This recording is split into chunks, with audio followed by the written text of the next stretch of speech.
And welcome, Spectres. Might help if I actually bring up our beautiful faces. Welcome, Spectres, to another episode of the Mass Effect Lorecast. I'm your host, N7 the Legend, and joining me today is my wonderful co-host, Genesis. And, oh my gosh, do we have a special episode for you all today. Okay, and I'm getting word now. We're being taken over. That sound means a new Reaper tier patron has assumed direct control of this podcast. And it is his will that we bring you a special episode on the Indoctrination Theory. So listen to yourself. You're indoctrinated. He joins us here too, Chris. And Chris, you have a background with mental health, so this indoctrination theory should be an excellent topic to dissect with you. Thank you for being here. Before we get started, though, tell us about yourself. Well, first, thanks for having me. I've finally caught up with all the episodes on the podcast, and then I figured I finally needed to contribute to society and help support the cause. And given how you classify the Tier 6, I figured it would only be appropriate if we discussed indoctrination. And you're right, my background does make me particularly interested in it. So everyone can know, I'm a psychiatrist. I've been out of residency training for about 11 years. I practice in a hospital environment. And in my day-to-day work, I see a variety of patients. Some people with basic depression, anxiety, difficulties coping with everyday challenges, significant trauma. A lot of people who have a very extensive trauma history, both as adults and as children, which actually I think comes into play pretty significantly given some of Shepard's background information. But I also see individuals across the spectrum of having psychotic symptoms. And psychosis basically means difficulty with reality testing, or not being able to determine or separate what's real in the external environment from what's internally going on in one's head. So having hallucinations, having delusions, fixed false beliefs.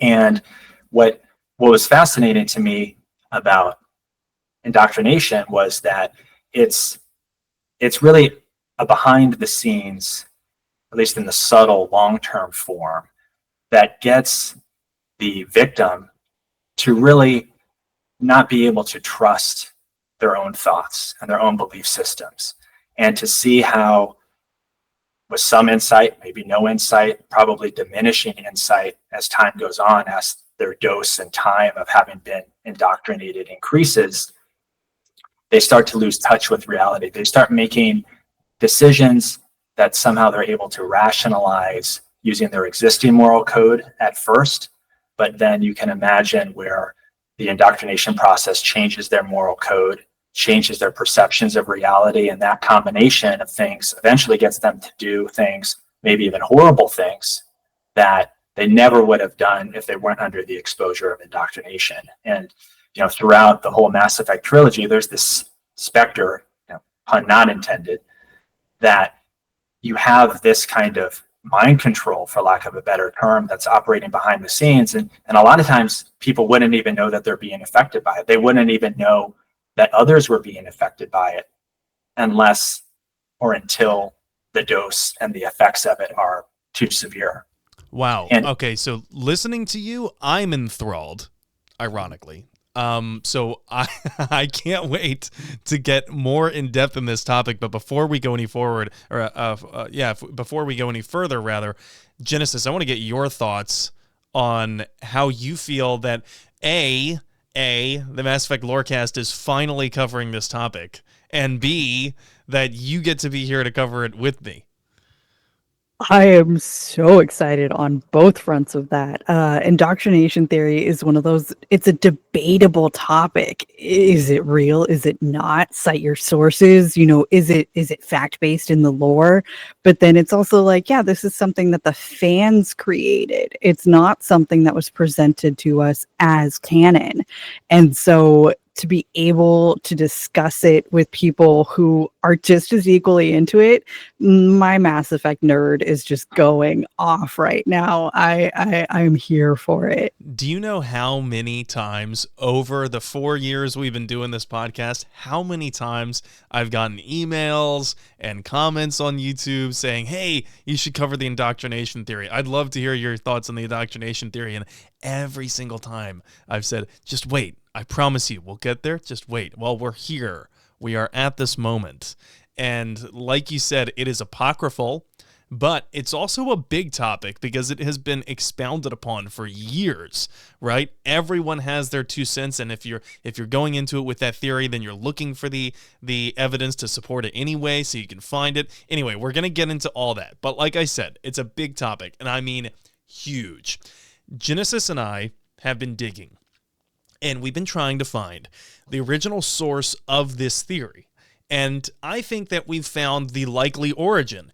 It looks like it started on March 10th, 2012, in a forum thread, a BioWare forum thread, under a post by the username Byne, B-Y-N-E. That looks to have been the first poster on this thread.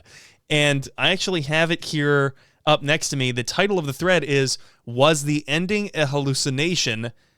And then - indoctrination theory.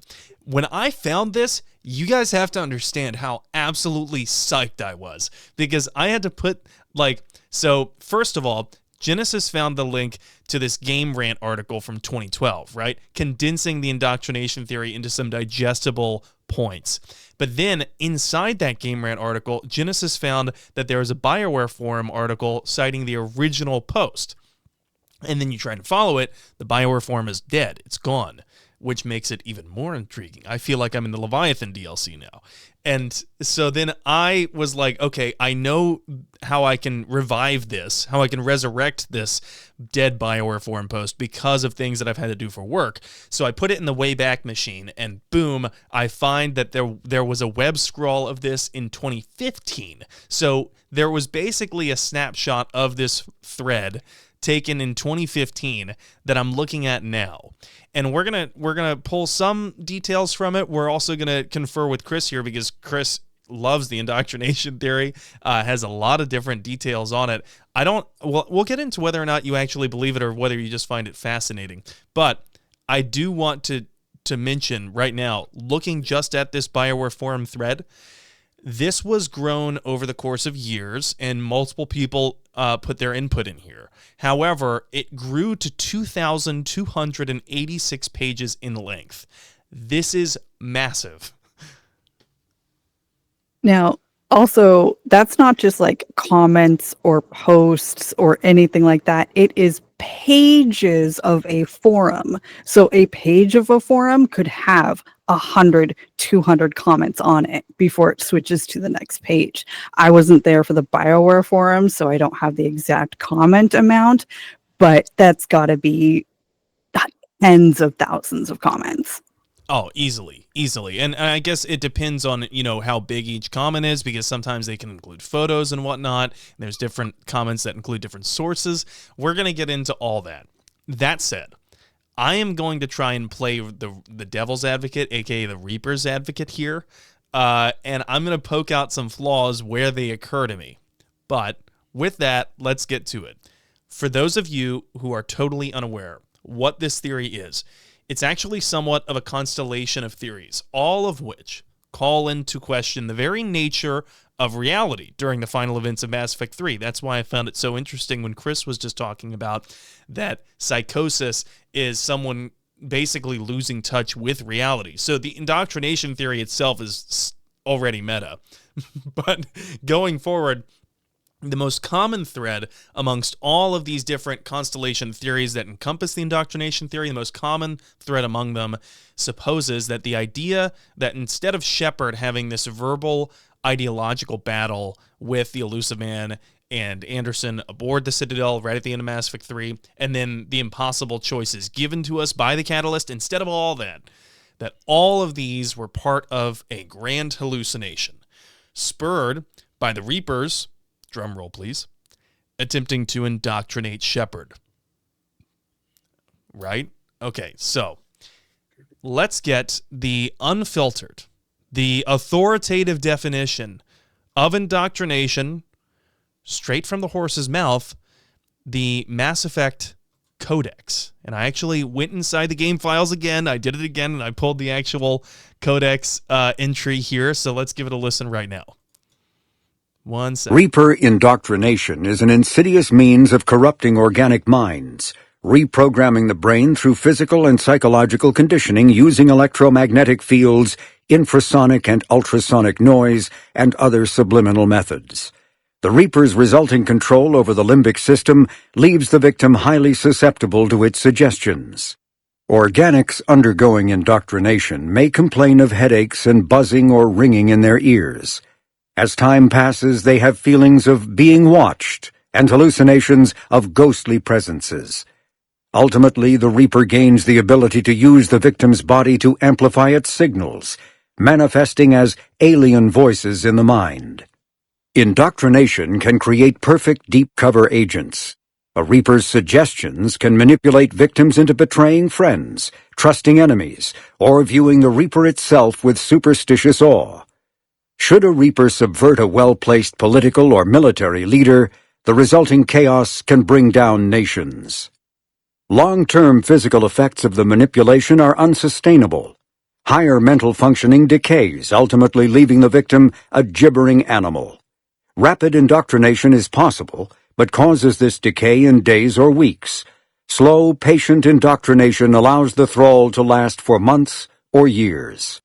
Okay, so now that we're all on the same page about what exactly the definition is, and excuse me while I fix my own screen over here, I realized that it got distorted when I put the in-call messages up. I was sharing the definition of indoctrination with everyone. And you know what? See, you're missing these flubs if you're not catching our live streams on Twitch, which is the most roundabout sequitur I've ever had.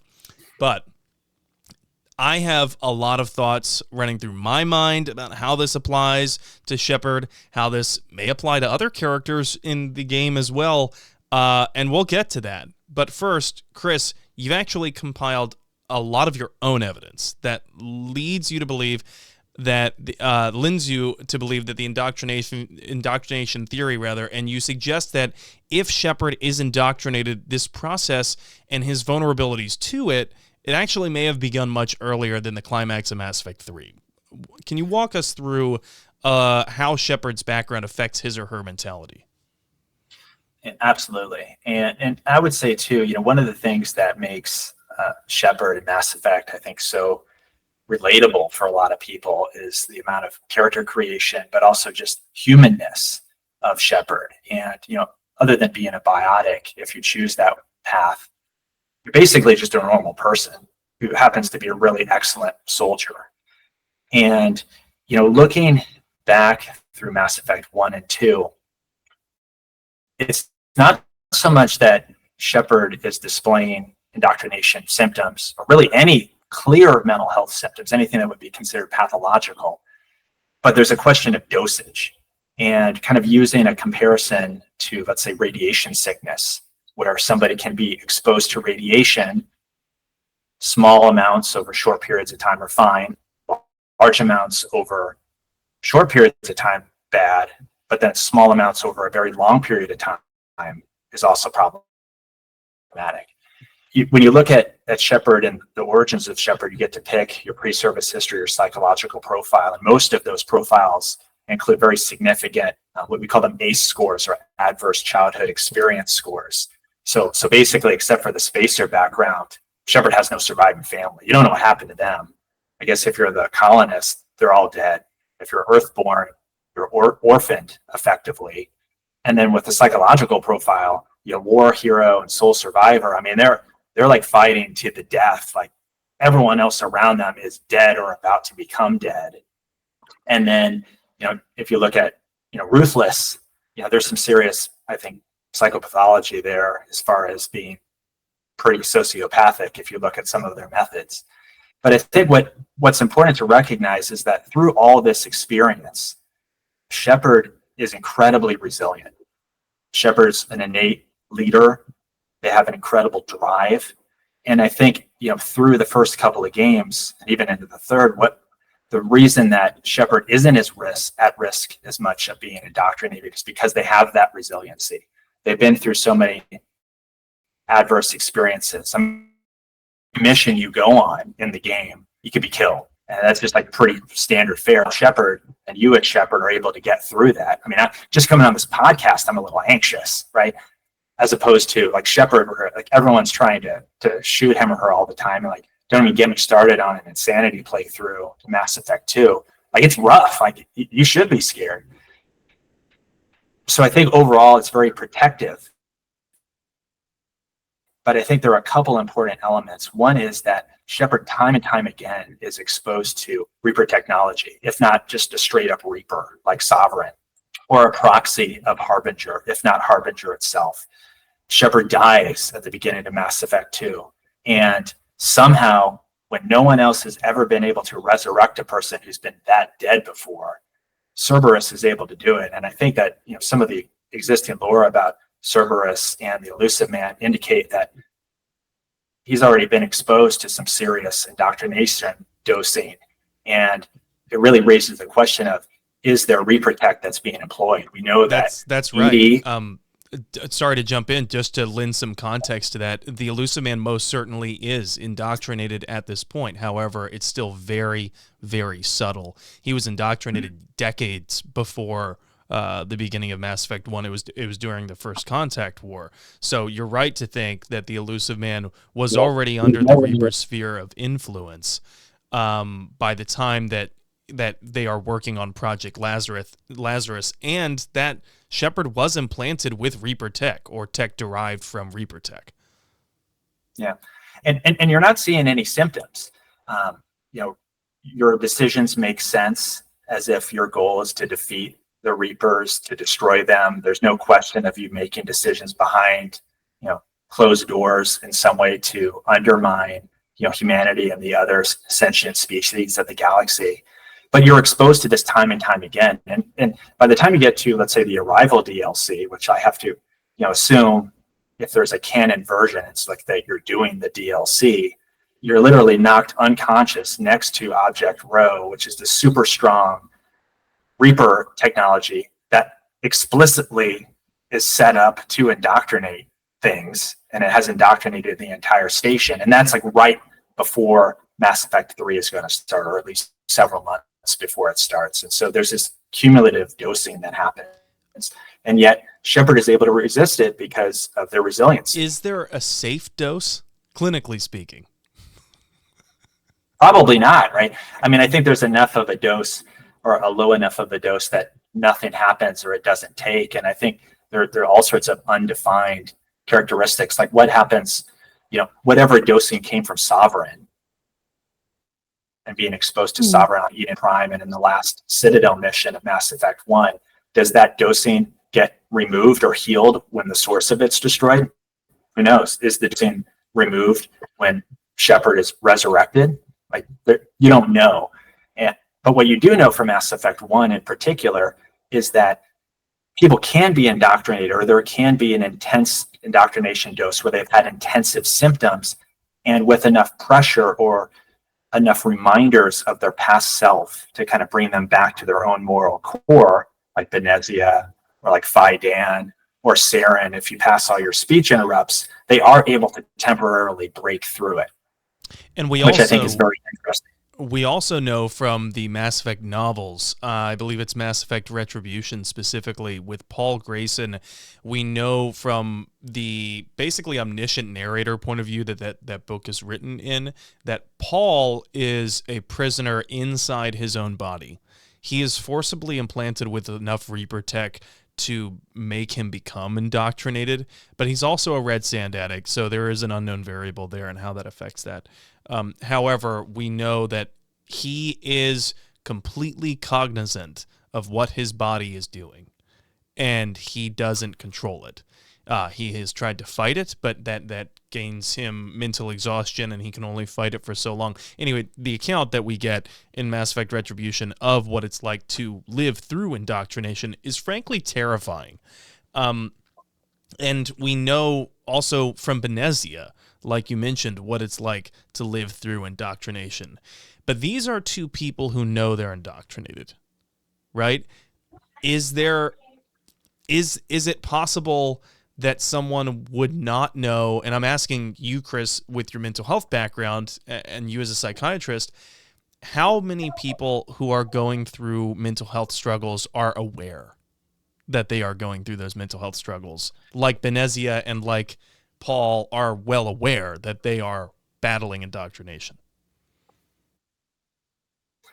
Yeah, I would say probably the vast majority of people early in their course will know something is wrong, but then you start getting into various defense mechanisms. Like most people know of denial, and so they might think that everything's ultimately okay, or that things will pass, and that they don't want to admit that there might be a problem. But some people are very aware and very treatment seeking. I think by the time you get to Mass Effect 3 and you're on that Citadel scene with the Elucid Man and with Anderson, even if Shepard doesn't know exactly what's happening, Shepard certainly knows something's wrong when he's made to or she's made to shoot Anderson in that either reality or imagery. And I'm so glad that you brought that up, because we see a little bit of that in Mass Effect 3, and I did want to get into that, but first I wanted to focus a little bit more on the background that we get before Mass Effect 3, right? How has Shepard been exposed to all of these different possible risk factors? Now, you brought up the Leviathan DLC and how Shepard was passed out next to Object Rho for 2 days, right? How many people do we know in the lore? And this is a rhetorical question, unless someone who's listening or, watching this on YouTube after the fact can correct me, but I don't think that we really know of many people in the lore who have spent that long, that close to a Reaper artifact without becoming some level of indoctrinated. And Object Rho certainly included. Genesis, do you know of any? Object Rho, is that from the Arrival DLC or is that Leviathan? I'm sorry, did I say Leviathan? I'm in Arrival. Okay. No, I mean, because the objects that made me think of the orbs in the Leviathan DLC, but we don't know if Leviathan indoctrination is the same as Reaper indoctrination. It seems less brutal. Just given from what we've seen in the Leviathan DLC, it seems like people can snap out of it once you break those Leviathan artifacts, whereas the Reaper indoctrination just turns their brains into mush after a while. Yeah. But no, I can't think of anybody else.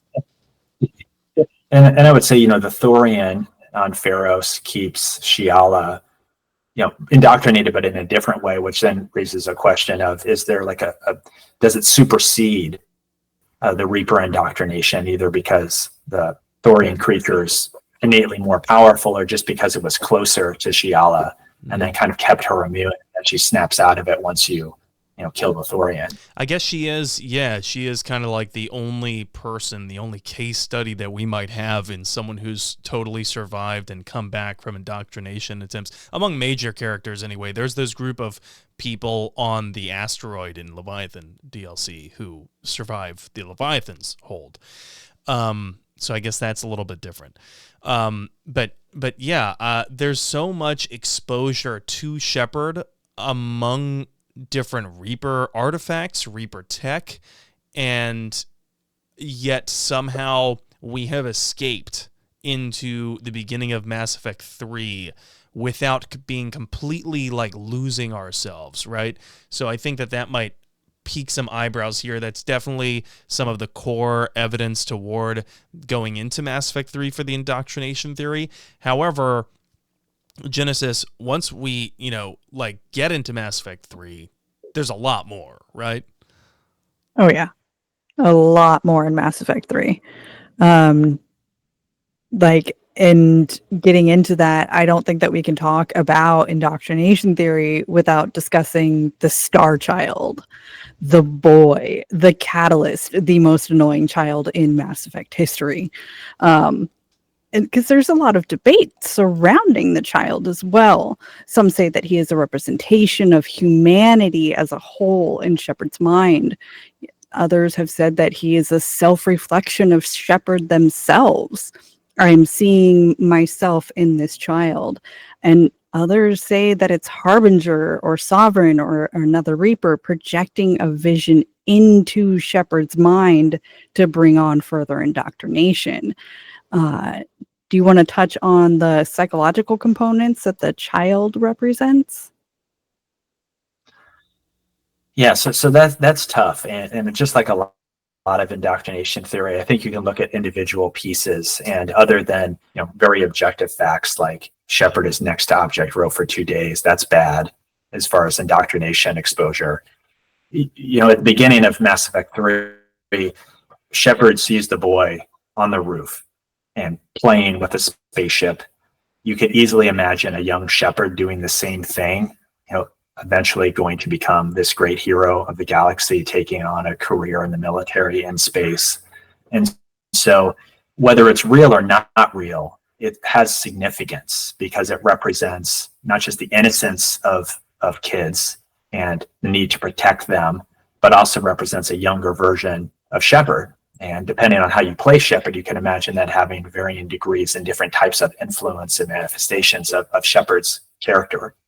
What's interesting, though, at the beginning of Mass Effect 3, though, with the boy, is that Shepard is really the only person to respond to the boy's presence. And to me, it's, on the roof, makes sense. The boy's up there, probably shouldn't be up there, but boys do that all the time. But then in the ducts, conveniently Anderson's not around, and then the boy goes into the ducts and disappears. And interestingly, and I did a very abbreviated, quick playthrough Mass Effect 3 to try to pick up some of these details before joining tonight.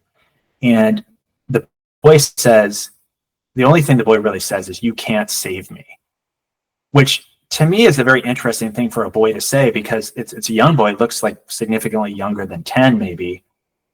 Wouldn't you think a boy would just get help or say something less kind of profound, more childlike? Like, "I'm scared." And then, like, "I'm scared," or crying, or some sort of emotional reaction. And then there's getting on the shuttle, when you literally, before the boy gets on the shuttle, you see two adults helping each other get onto the shuttle, and then the boy just gets on the shuttle. It kind of reminds me of like a Sixth Sense sort of deal, where the main character, or one of the main characters, is either viewing or imagining themselves or a different character who's not actually there. But regardless, if real or not real, I think that the imagery of the boy is clearly picked up on by Harbinger, either intentionally kind of planting that there after serious indoctrination dosing, where Shepard's actually hallucinating the boy, or that's a true memory, and a lot of the dreams, at least initially, represent a normal trauma response to seeing the boy die. But then, either intentionally or just as a target of opportunity, Harbinger, the Reapers, take advantage of the imagery of the boy to gain trust with Shepard, to make the boy seem like he should be listened to, he should be trusted, he should be protected. What's striking to me, though, and maybe you're going to get to this, but if you pick the refusal ending, like a no-nonsense, can't be bothered sort of Shepard, the boy's voice suddenly changed to Harbinger's voice. And so to me, that proves, it proves that the boy is actually a manifestation of Harbinger. And so I think when you look kind of working from the end forward, you realize, okay, all the stuff the boy is telling me, it's really Harbinger telling me this. Should I trust Harbinger? I wouldn't. Or when the elusive man temporarily indoctrinates, or is it really Tim doing it, or is it Harbinger? Because Harbinger's pulling the strings on the elusive man already. And so you need to view the events of what's happening towards the end of Mass Effect 3 through the eyes of Harbinger. And I think when you look at Harbinger, and this is moving a little away from Shepard, Harbinger's obsessed, I think, with Shepard, and understandably so. Shepard killed Harbinger's best buddy, Sovereign. I don't know if they actually got along well or not, but presumably that got Harbinger's attention. Mass Effect 2, I mean, how many Harbinger clones does Shepard kill in a typical Mass Effect playthrough with all those, assuming direct control? And how many other Reapers in Mass Effect 3 does Shepard end up being involved in killing? And Leviathan even tells us, the Leviathans tell us that Shepard has attracted the attention of the Reapers and is therefore at least fascinating enough to study. Mm-hmm. And so I'd say from Harbinger's perspective, I think Harbinger's operating like a rational actor. Shepard is clearly a risk. Shepard has all these successes. The Reapers, it's going to be Shepard, so I better pay attention. But I think if you view the Harbinger and the Reapers as being sentient, which you should, because they are, and who knows to what degree they're organic versus fully synthetic, but I think there's an element of pride there, and like a question of how can this inferior, lesser being like Shepard be winning all the time? Like, it doesn't make any sense.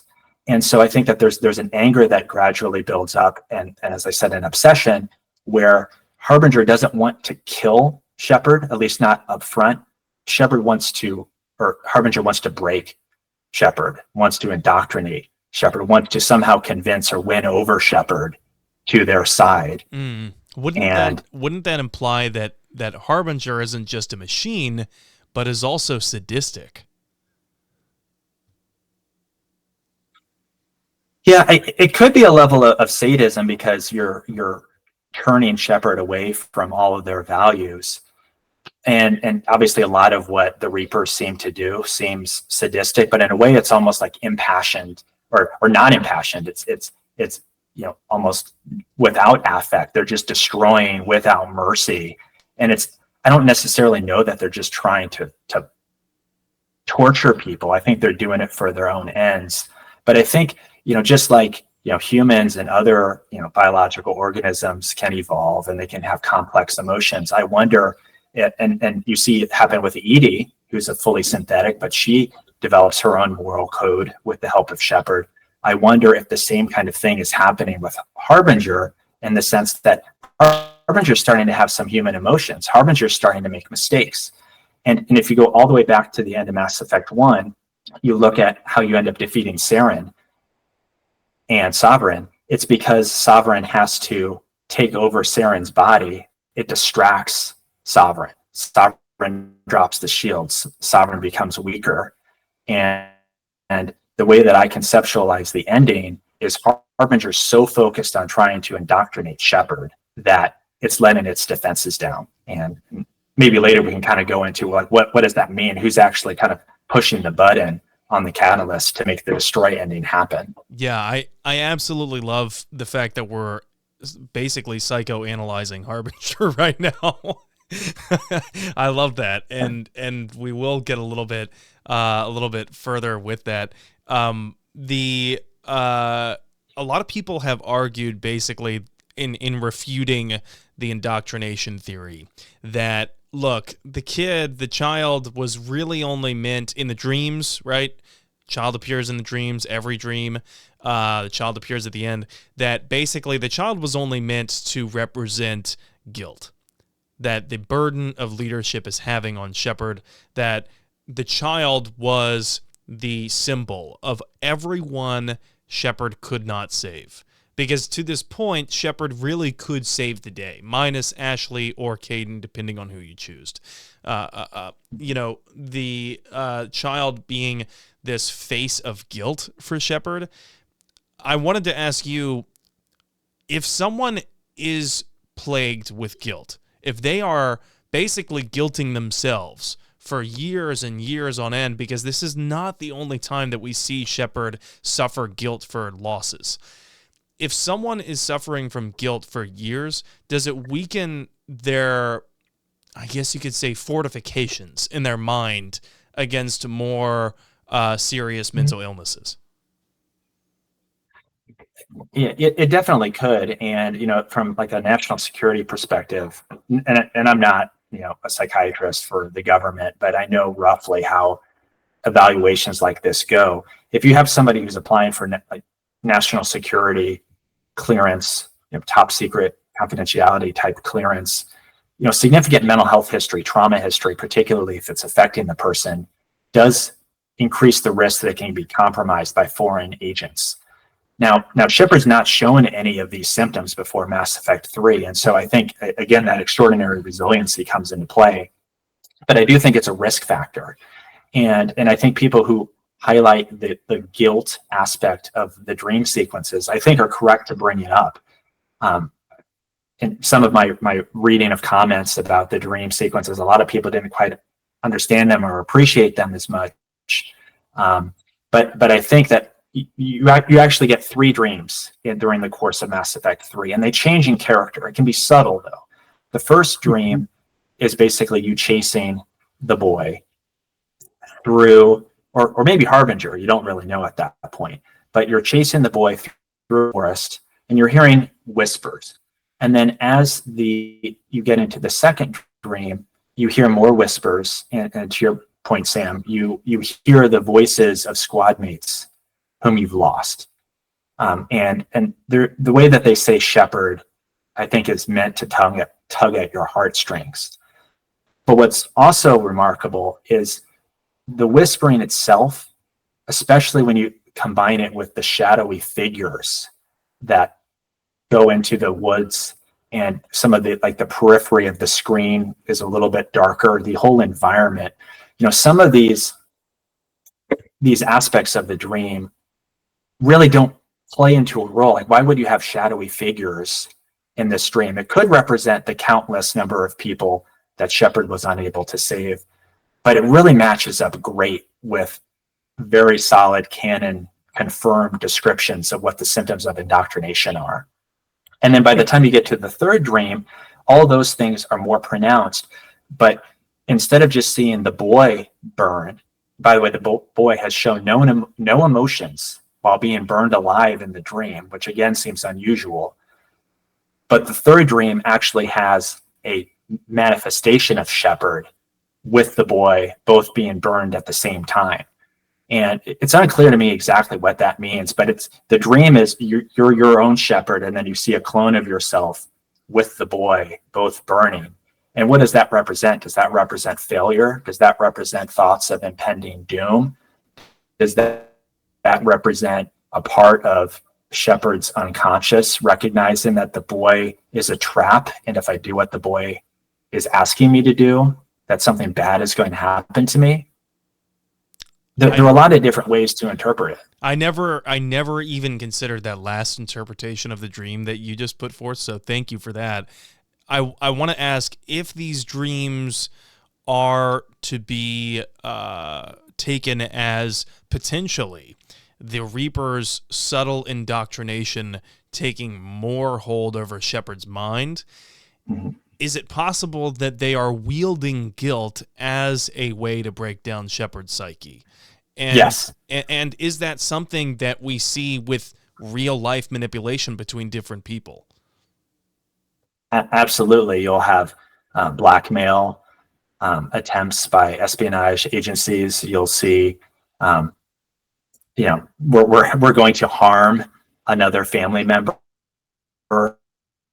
We're going to bring up things to light that you've done in your past that you're ashamed of.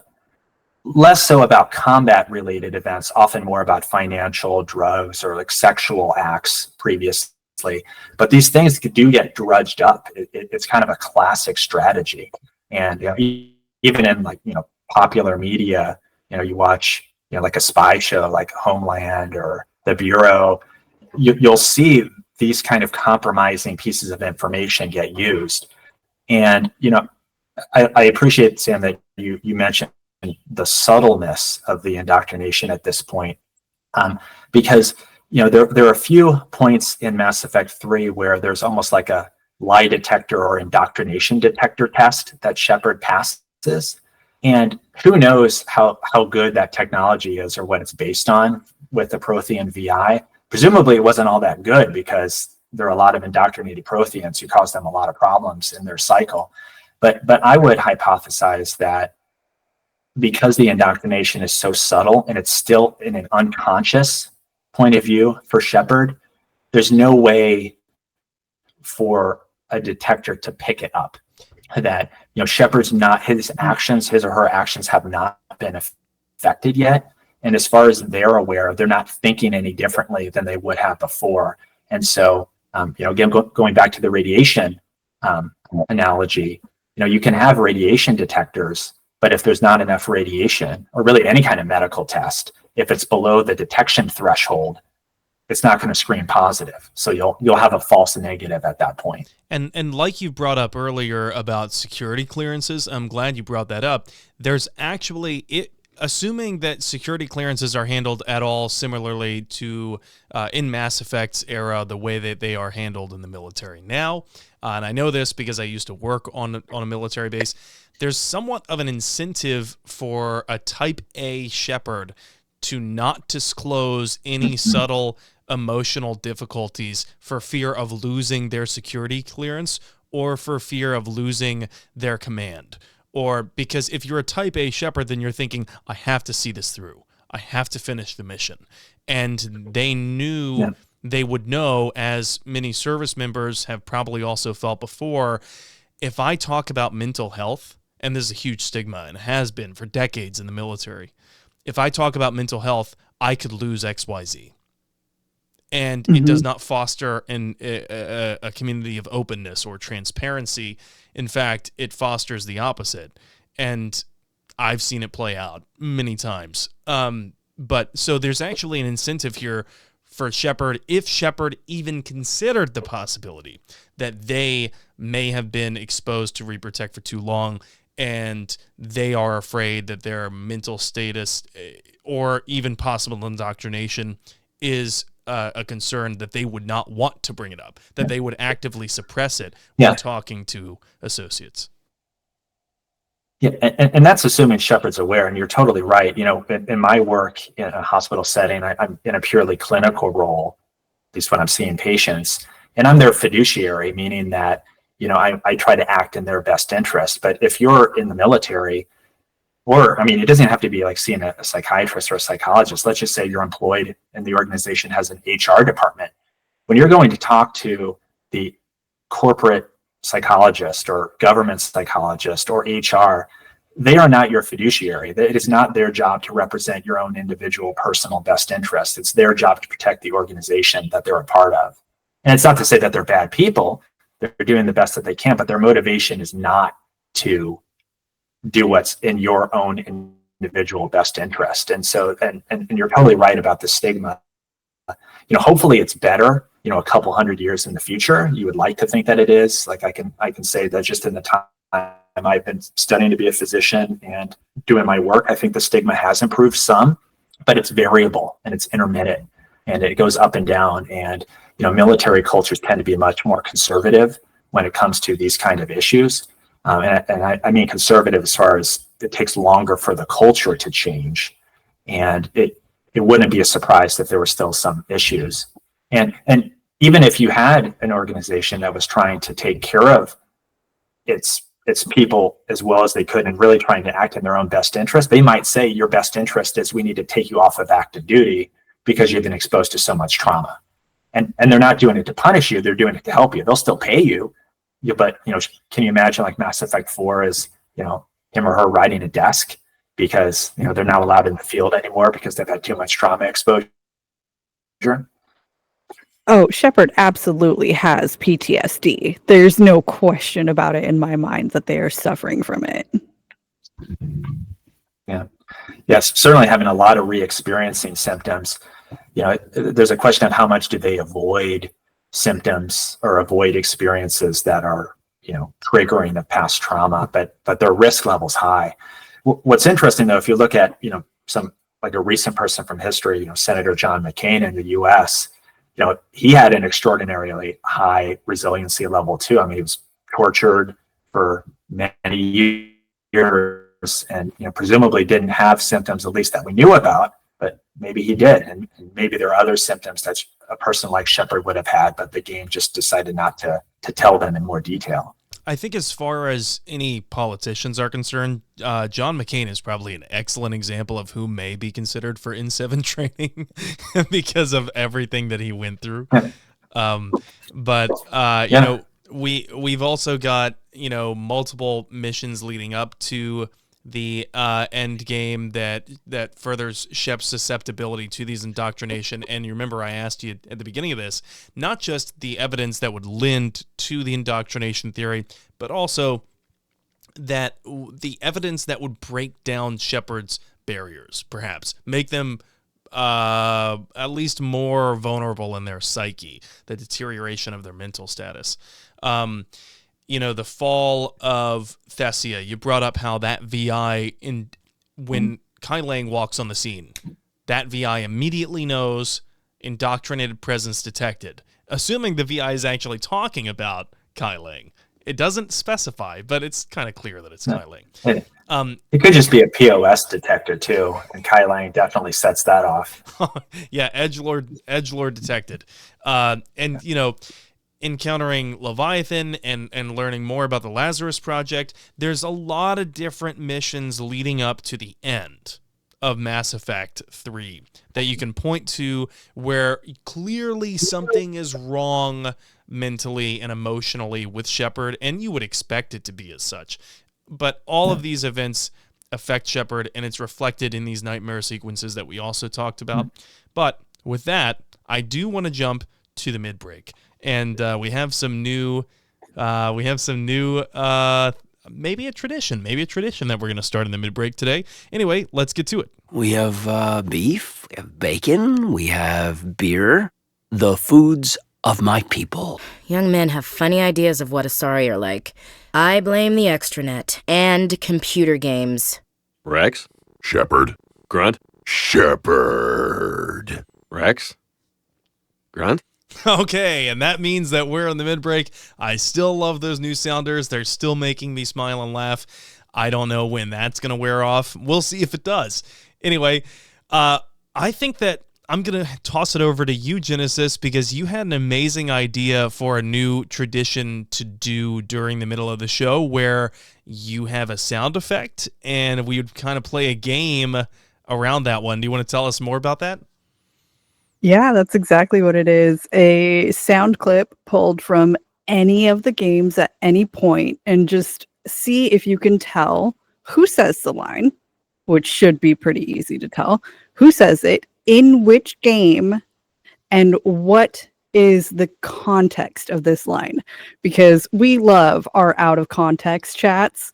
But so now we're pulling one of these dialogues out of context, and you need to tell me what the context of it is. Ooh, okay. I am so ready. Maybe ready. I'm the most ready I'll ever be. So let's hear the sound effect. All right, here we go. I'd rather drink a cup of acid after chewing on a razor blade. Ooh, that's a good one. Okay, so first of all, is that Jack? Do you want to, let's see. How do we want to do this? Do you want to know if that's right or wrong? Or do you want to make all your guesses first? All at once. Okay, so here's my guess all at once. Jack, Mass Effect 2, some conversation involving Miranda. Okay. Chris, you're the guest here. You want to play along? Do you know the context of this one? Yeah, to me, it sounds like FemShep. And I don't know if this is right, but I'm going to go with Mass Effect 1 when she's talking to Arkin, and Arkin's sexually harassing her. I know she has a similar comment. That is probably it because you know Genesis. Yes, that is definitely it. Okay, my lack of FemShep playing is showing, and I should zip up my fly. But wow. I will play the clip one more time because it's so, to me, it's so iconic. Let's hear it one more time. I'd rather drink a cup of acid after chewing on a razor blade. Nice. Okay, well, also the other thing that's showing is the fact that I'm a little bit through my Woodford Reserve. But we will continue. We have a planet card. We need, by the way, this came to mind just now, Genesis. We need to record a planet card sound effect where both of us sing planet card, and I'll try and harmonize it. Anyway, planet card. We have the planet Joab today, and I hope I'm not mispronouncing that. Maybe it's Job, but Joab. Why don't I go ahead and we'll take time, or we'll take turns reading this. Joab. Joab is a two-mooned habitable planet that is most well known for its mass extinction event, hence why I chose this one. Thousands of years ago, Joab was home to a primate-like spacefaring civilization, as well as abundant flora and fauna. However, this can only be deduced from time capsules put into the ground well outside habitation centers. All cities and detectable dwellings were targeted in a massive orbital bombardment that turned them into vapor. The resulting dust shroud killed all photosynthetic life and all fauna dependent on it. Today, humans have recolonized the planet and are rapidly introducing their own species, beginning with cyanobacteria and heterotrophic bacteria to bring a suitable level of oxygen and nitrogen for respiration. Travel advisory. Atmospheric pressure at sea level on Joab is double that of Earth. Visitors with upper respiratory infections, emphysema, cancer, or a history of thoracic surgery should consult their physician before landing on Joab.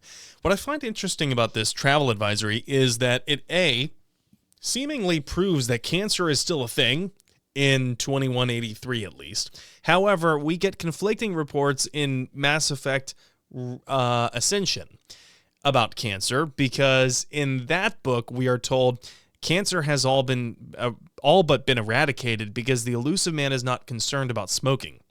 And it actually says that in the book, that lung cancer is really just not a concern with the advances in medicine to that point. So I find it interesting that Travel Advisory would also mention cancer. Maybe one writer didn't get the memo of the other writer. I don't know. That seems like what might have happened there. Not all cancer is created equally. You could have eradicated lung cancer, but not hepatic cancer. True. Or now I'm wondering if it specifies in Mass Effect Ascension, and I'm going to have to go back and check. But yeah, that is Joab. Only reason I picked it was because I felt like primate-like spacefaring civilization reeked of some kind of hard sci-fi reference that perhaps I'm just not getting right now. I don't know. You got any ideas, Chris? No, I mean, I want to say Planet of the Apes just because it's primate, and maybe they eventually evolved to the point that they were spacefaring, but they got wiped out too. Yeah, maybe. I don't know. So we will go ahead and I guess rely on the audience for that one. If you think that is a direct sci-fi reference or reference to anything else, please let us know in the comments. But with that, let's go ahead and check to see if there's any new reviews. I don't believe there are. We are still trying to find some kind of reliable podcast reviewing aggregator after this, because unfortunately our beloved Chartable is dead. It doesn't exist anymore. And I just checked. It doesn't look like that we have any new reviews. If I am wrong, and you did leave a 5-star review, please email us at masseffectlorecast@gmail.com. And if you leave a review, a 5-star one on Apple, and you can also leave comments on Spotify episodes, we can read those out on the mid-break of every show. But with that, let's shout out our Tier 5 patrons: William, Superfly440, Red T Robot, Lieutenant Tusino, Kira C, Ed Boy, and Draco, and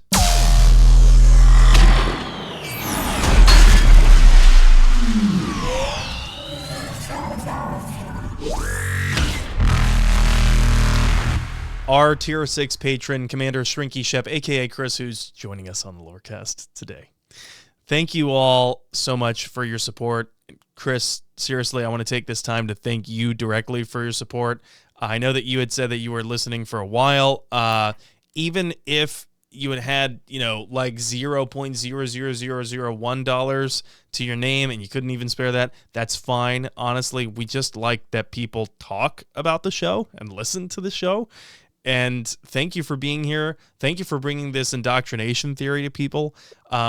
If there's anyone out there who is able and willing to support our show monetarily, then I do want to bring up to you that we are celebrating a new year, a new Emmy Lorecast. So if you sign up on Patreon through the end of January, you will get 50% off of your first month. And with that, let's get back to the show. After time adrift among open stars, along tides of light and through shoals of dust, I will return to where I began. Solarian reproduction different, very little sex drive. If intended to try human, would try you. Ow, my pancreas. Okay, and we're back. I love the implication there. Anyway, let's pick up where we left off and talk about the evidence for indoctrination theory when we actually make it to the beam and go up to the Citadel. And actually, you know what? Right before we go to that, I just wanted to point out, I think I forgot to mention before the mid-break that we come in direct contact again, standing just feet away from a Reaper on Rannoch. And Tally's little soundbite there reminded me of it, that we fight that Rannoch or that Reaper on Rannoch and then have a full-blown like conversation where it's just full of bluster and bullshit and just telling us how awesome they are and that we don't stand a chance. But that could have been delay, I guess, for the Reaper to try and indoctrinate us. Who knows? But anyway, back to the point that we make it to the beam and go up to the Citadel. Genesis, what happens next? Okay, this is kind of where everything comes together for me. There is the fact that the beam doesn't attack.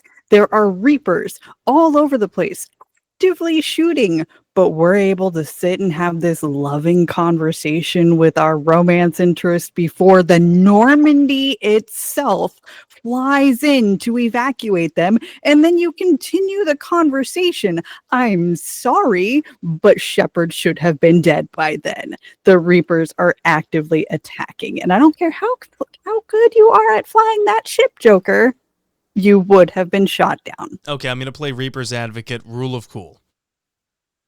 It has to be the rule of cool, just because, like, typical narrative storytelling, come on, like, if you brought your love interest, don't you want to, like, have some dramatic goodbye? Oh, I love you, Ashley. I love you too, Shepard. Please, stay alive. And then they fly away. Like, you know what I mean? Like, that's my Reaper's advocate take. That's why that doesn't happen, because I agree the timing is off. The timing is way off.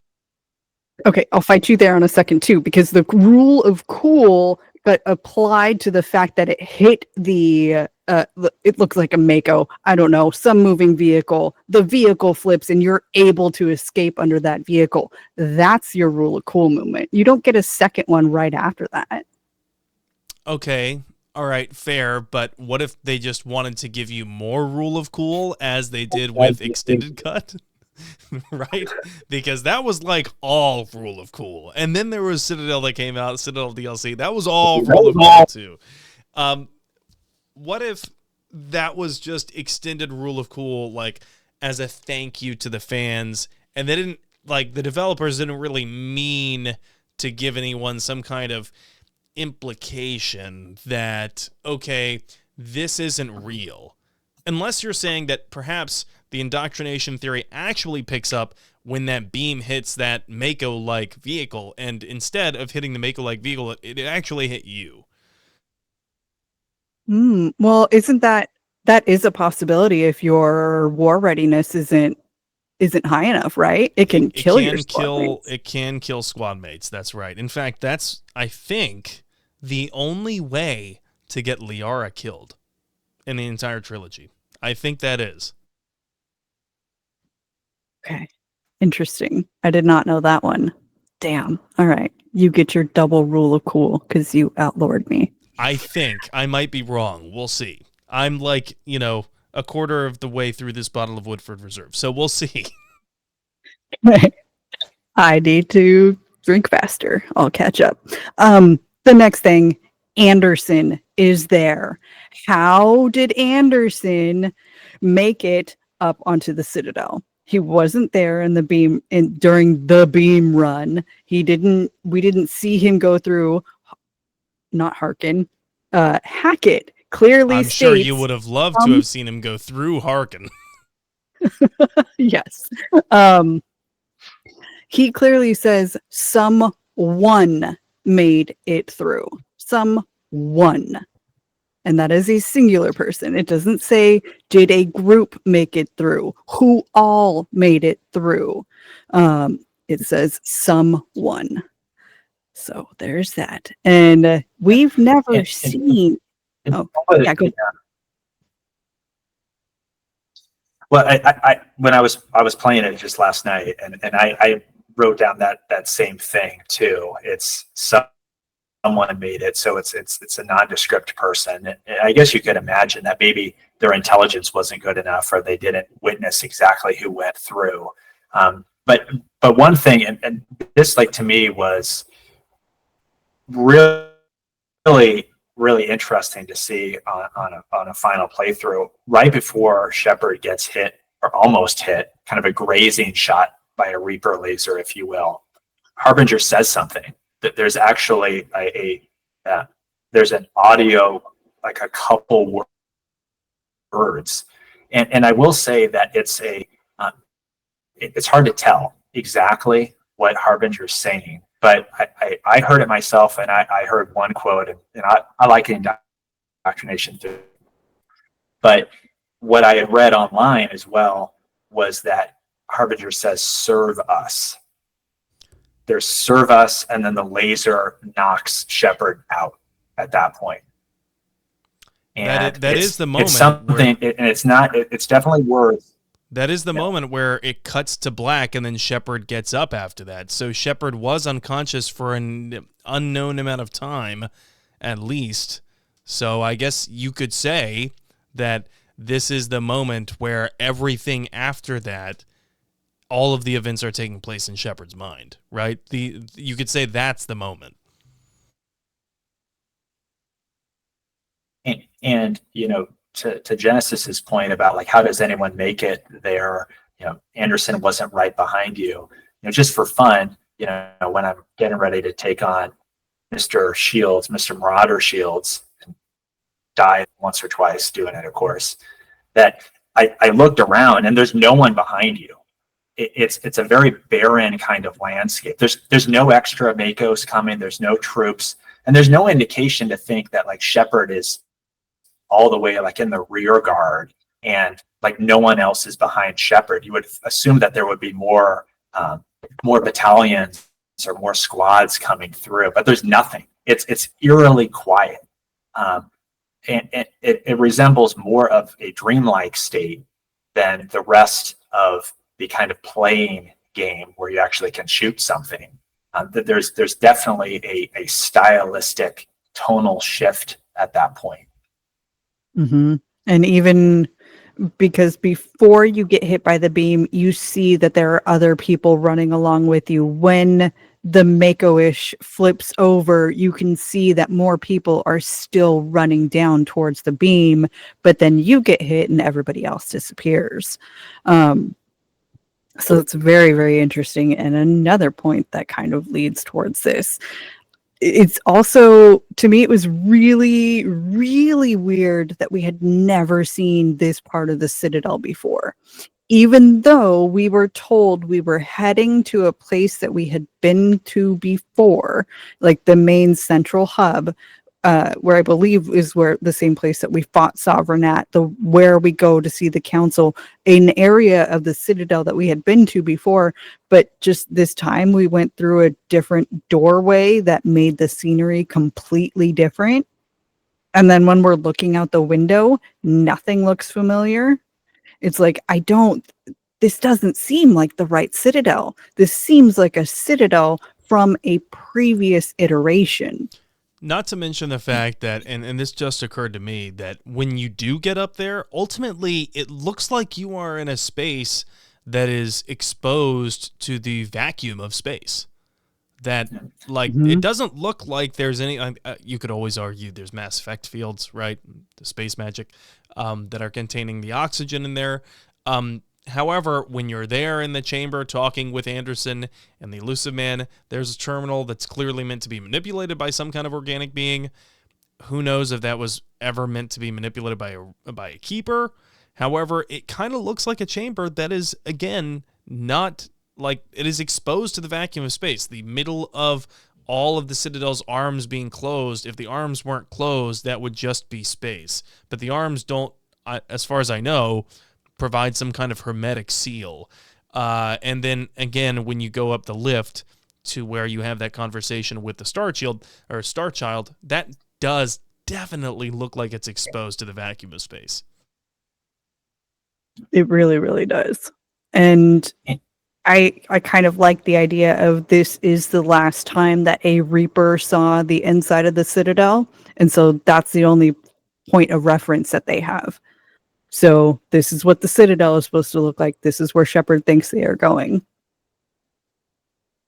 Yeah, I agree with that. I think, what's interesting about the human mind, and there are lots of tests that you can do online. Like there's like a blind spot detector that you can do where you actually, take a grid of intersecting colored lines. And if you hover it over the blind spot, which is where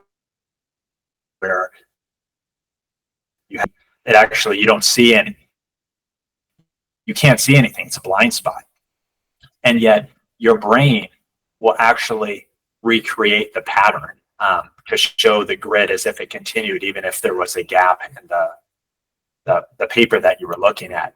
And so when it comes to dreams or other states of altered consciousness, the brain will typically take information that it has, either that it's currently observing or that it has from memory, and it's applying it. And so you could also say from Shepard's perspective, when you're going up, when you're walking past the red lit, creepy chamber, like the torture chamber, it looks like. And then before you get to the main room where all the action happens with Anderson and the Elusive Man, you walk through an area that really resembles the Shadow Broker ship. And it could just be that it looked cool. They had the imagery, let's put it there. It's awesome looking. But it is, and that's probably what it is. But I think it's a good example of how, a brain will try to fill in gaps or to create imagery.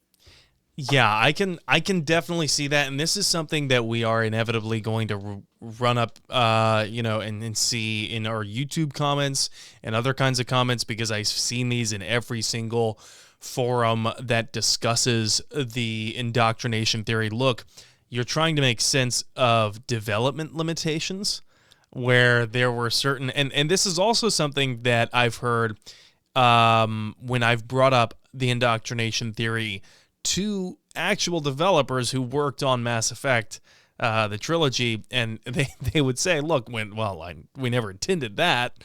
That was just like something that we did for thematic because we thought it was cool, or yada, yada, yada, and thus is art, right? But for the sake of this episode, just for the rule of cool, we could say, we will suspend disbelief. Now, this is something we're talking about since we've gotten to the beam, we've gone up, right? It's that creepy area where there's some textures in the indoctrination theory. Also, proponents will say, look at the textures of the mounds of bodies around. You will see the Phoenix armor that is so popularized by Ashley in Mass Effect 1. You'll also see the, help me remember the name, the armor that Kaidan wears in Mass Effect 1. You'll see basically the same texture that from the armor that Kaidan wears in Mass Effect 1. Chopped up bodies is essentially what these piles are. And that it is so uncanny valley that it has to be fake. And they also, the proponents of this theory will also say, after you get up from that beam where you fight Marauder shields and whatnot, you'll also see a vignette on the sides of the screen that have kind of these spindly little tentacles that look like little wispy shadows, the same kinds of shadows we see during other indoctrination sequences, and that same kind of shadow happens during the conversation with the Elusive Man and Anderson aboard the Citadel after the beam run. What I found really interesting in looking at all of this was cross-referencing that conversation with the textbook definition of indoctrination from the Codex, where the Codex says, quote, "Indoctrination can create perfect deep cover agents. A Reaper's suggestions can manipulate victims into betraying friends, trusting enemies, or viewing the Reaper itself with superstitious awe." Genesis, I want to toss this over to you because, okay, we've got betraying friends, trusting enemies, or viewing the Reaper with superstitious awe. Don't all three of those kind of happen during that conversation? They absolutely do. Yeah. And the fact that it's like the hallucinations and ghostly presences, like, yeah, they absolutely happen that way. Because betraying friends, there's the fact that it's the bullet that hits two people. Because once you are forced to shoot Anderson, all of a sudden you've got the identical wound on you, which always creeps me out. Hate that. Trusting your enemies. There have been playthroughs where I have definitely not been able to pass the Elusive Man's speech checks, and he starts to sound a little bit more correct. And I'm like, no, I do not want this ending. So, I just can't pass the speech checks the way that I want to. That's fine. And then viewing the Reaper itself with superstitious awe. I don't know if that one applies as much in this, but that to me sounds very, very heretic Geth. Oh, I didn't think about that. Yes, it absolutely is, because they do call them the old gods, but I was considering the way that the Elusive Man talks about the Reaper during that conversation. This isn't about me or you. This is about something so much bigger than all of us. And that if we just control the Reaper. There's another set of, I didn't put this on the notes, I'm going off script, everybody, that the dialogue all the way back in Mass Effect 1 supports. This is during a conversation with Saren in, I want to say Vermeer. I don't think it's the Citadel conversation. I think it's the Vermeer one, where you're talking with Saren and you're getting a little bit of his thought process as to why he is going along with Sovereign. And he says that the Geth are tools, but they are useful tools, and that there is something to be gained in being a tool to the Reapers. Is submission not preferable to extinction? And he talks about the fact that basically we should make ourselves useful to these machines because they are machines and they think like machines. And as long as you are a valuable resource, as I have been to them, then they will not kill you. They will not wipe you out. And he's talking about this in these terms where you have to think that he is, of course, already indoctrinated, but it echoes the same exact themes we're hearing in this conversation with the Elusive Man when it comes to control, when it comes to being an ally versus being used. Even Saren admits that there is a very fine line to considering yourself an ally to the Reapers and being indoctrinated by them. Whereas the Elusive Man says that we must dominate, we must control the Reapers. There is also a fine line between believing that you could control them and that you have walked into their trap, essentially. When you have both Saren and the Elusive Man, who are arguably the villains of Mass Effect 1 and then 2 and 3, all saying that their hubris led them to their downfall, essentially is what they're saying, that they believe that they could control themselves well enough to get through and out-con the Reapers, essentially. you're leading it to a dynamic where proponents of this indoctrination theory would say control is the elusive man, right? The control ending is the elusive man. That synthesis is Saren, because he's already advocating for this new kind of world order, new galaxy order, where all beings are combined into one as a submission tactic. And I find it really interesting that Saren makes that distinction between being an ally and how it's a fine line between being an ally and then the Reapers have betrayed you and taken you as their own. I also want to toss over to the Game Rant article that I mentioned earlier because I found this line to be particularly poignant. The author, Ben Kendrick, wrote in 2012, "The final choice in the game is nothing more than manipulation by the Reapers in order to indoctrinate Shepard. Harbinger presents the three options in a way that plays to Shepard's emotions to coerce him into letting the Reapers live."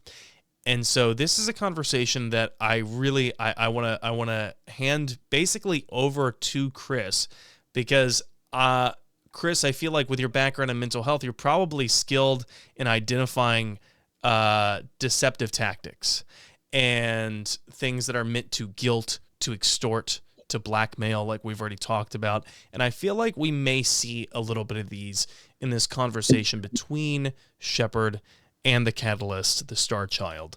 I am going to bring this up here on screen, and we will play the audio as well. So let's go ahead and take a listen to this, and we will talk about it. I'll pause it in between the destroy, the control, the synthesis part, and we'll talk about it, and we'll dissect it. So without further ado. It is now in your power to destroy us.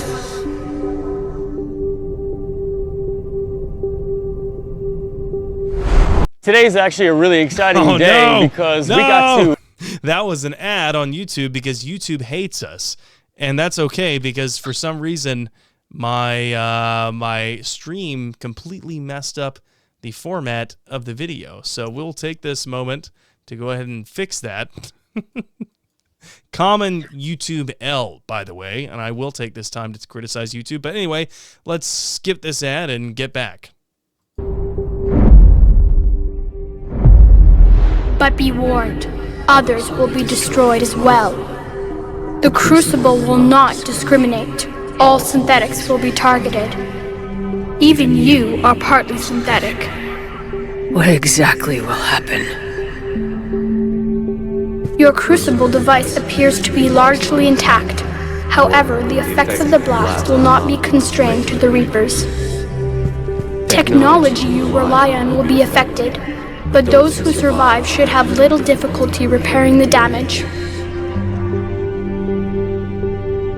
There will still be losses, but no more than what has already been lost. But the Reapers will be destroyed? Yes, but the peace won't last. Soon, your children will create synthetics, and then the chaos will come back. There has to be another way. There is. Okay, and we will pause right there because there has to be another way. There is. That's a little convenient, isn't it, Chris? To me, this tone from the Catalyst has always reeked of deception. So ready to offer up another option besides the quote-unquote bad one. Do you detect any deception here, and if so, how? Yeah. I definitely detected some. I will say, though, that it's Star Child, Catalyst, Harbinger, telling you specifically don't do it.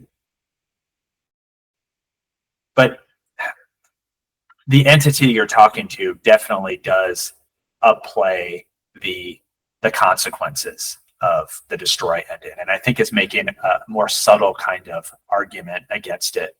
And again, I would just emphasize when you're looking at this, don't think of it as the Catalyst. Think of it as Harbinger, and like it's Harbinger from the refusal ending, and like the source of where you get information is so critical. And because you can't trust the source of the information, that in and of itself lends some real problems to the story. And I would say too, like, the symbolism or the analogies that you brought up, there's a reason that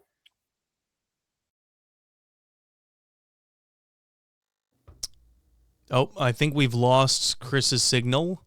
This is the joys of remote broadcasting. So I will take it over. There we go. We've got Chris back. Sorry, Chris, we had lost you for a second there. You were saying? No.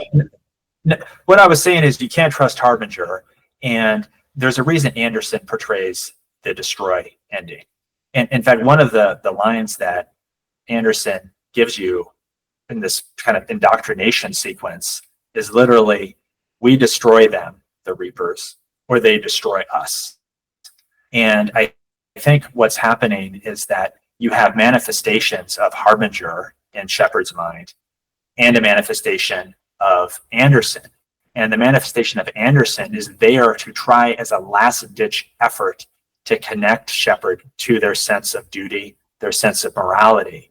And Harbinger is trying to argue against that and is trying to move Shepard away from the position of Anderson into a different option. And by portraying Anderson as the elusive man puts it, right? I think he puts it as a soldier stuck in his ways, staring at life down the barrel of a gun. I always love that line because it's so like you can feel the anger behind that line. There is anger behind that. And I'm sorry, Chris, go ahead. It is. Well, and you bring up, you brought up hubris. I think really there's a competition of hubris that's going on. And really what you're seeing is Harbinger's hubris really getting in the way of Harbinger defending the Citadel, protecting the beam. And Harbinger is really upset. Like, how is Shepard, how is humanity able to take this aggressive of a stance against the Reapers? We haven't seen this before. It's been a really long time. And you see manifestations of that negative, aggressive affect. But Harbinger's still a lot machine and is ultimately able to have a more reserved kind of demeanor. And so it doesn't say absolutely don't do destroy, but again, it will try to persuade you not to do it. This isn't the best ending. It's too brute force. It's too simple. But I think all of us know from our own life experiences, sometimes things really are that simple. Sometimes when you try to make things too nuanced, not only does it make decision-making harder,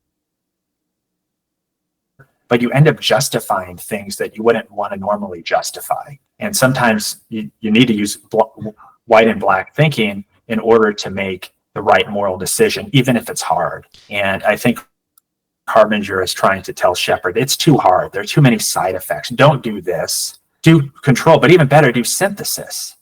And that's interesting because, like, for my trade as a journalist, I'm coming at this and I'm looking at this conversation and I'm thinking, basically, I have been conditioned because of my profession to always analyze agendas and how someone's agenda may fit into how they are framing a certain topic that they are giving me. What is the information they are providing in the statements they are giving, and what is it leaving out? Why might it be leaving out those things? And why are they using qualitative judgment in the terms that they are using to describe said statement? For example, Harbinger, aka the Catalyst, is using qualitative judgments in describing the destroy endings and saying that this would essentially be bad. You would die because you have Reaper tech in you. All of these synthetics would die, and no, you can't do that because the cycle will continue. In time, your grandchildren will do this. There is clearly a feeling from the Catalyst on how the Catalyst feels about this. Why might the Catalyst feel like this? Because the Catalyst has self-survival instincts. at the very base, because this is the only ending in which the catalyst might survive, right? So it is an incentive of the catalyst to dissuade us from killing it. You could argue that control would also be rid of it. However, control would not be rid of it so much as it would be filling it with a new set of data, if you want to look at it from an AI point of view. Yeah, and I think another theme that needs to come up, which kind of goes back to the beginning of Shepard's psychology and origins, we need to remember Shepard is just a person. And what makes Mass Effect such a great game series is that, we are Shepard, or at least most people play Shepard as if it was going to be them. And, we're all human. We are all fallible. None of us are omnipotent. None of us deserve or would be good at being a godlike figure or making existential decisions for the rest of humanity. And we know from the game itself that every single past cycle, where there's been some element or faction that's wanted to control the Reapers, they've always failed.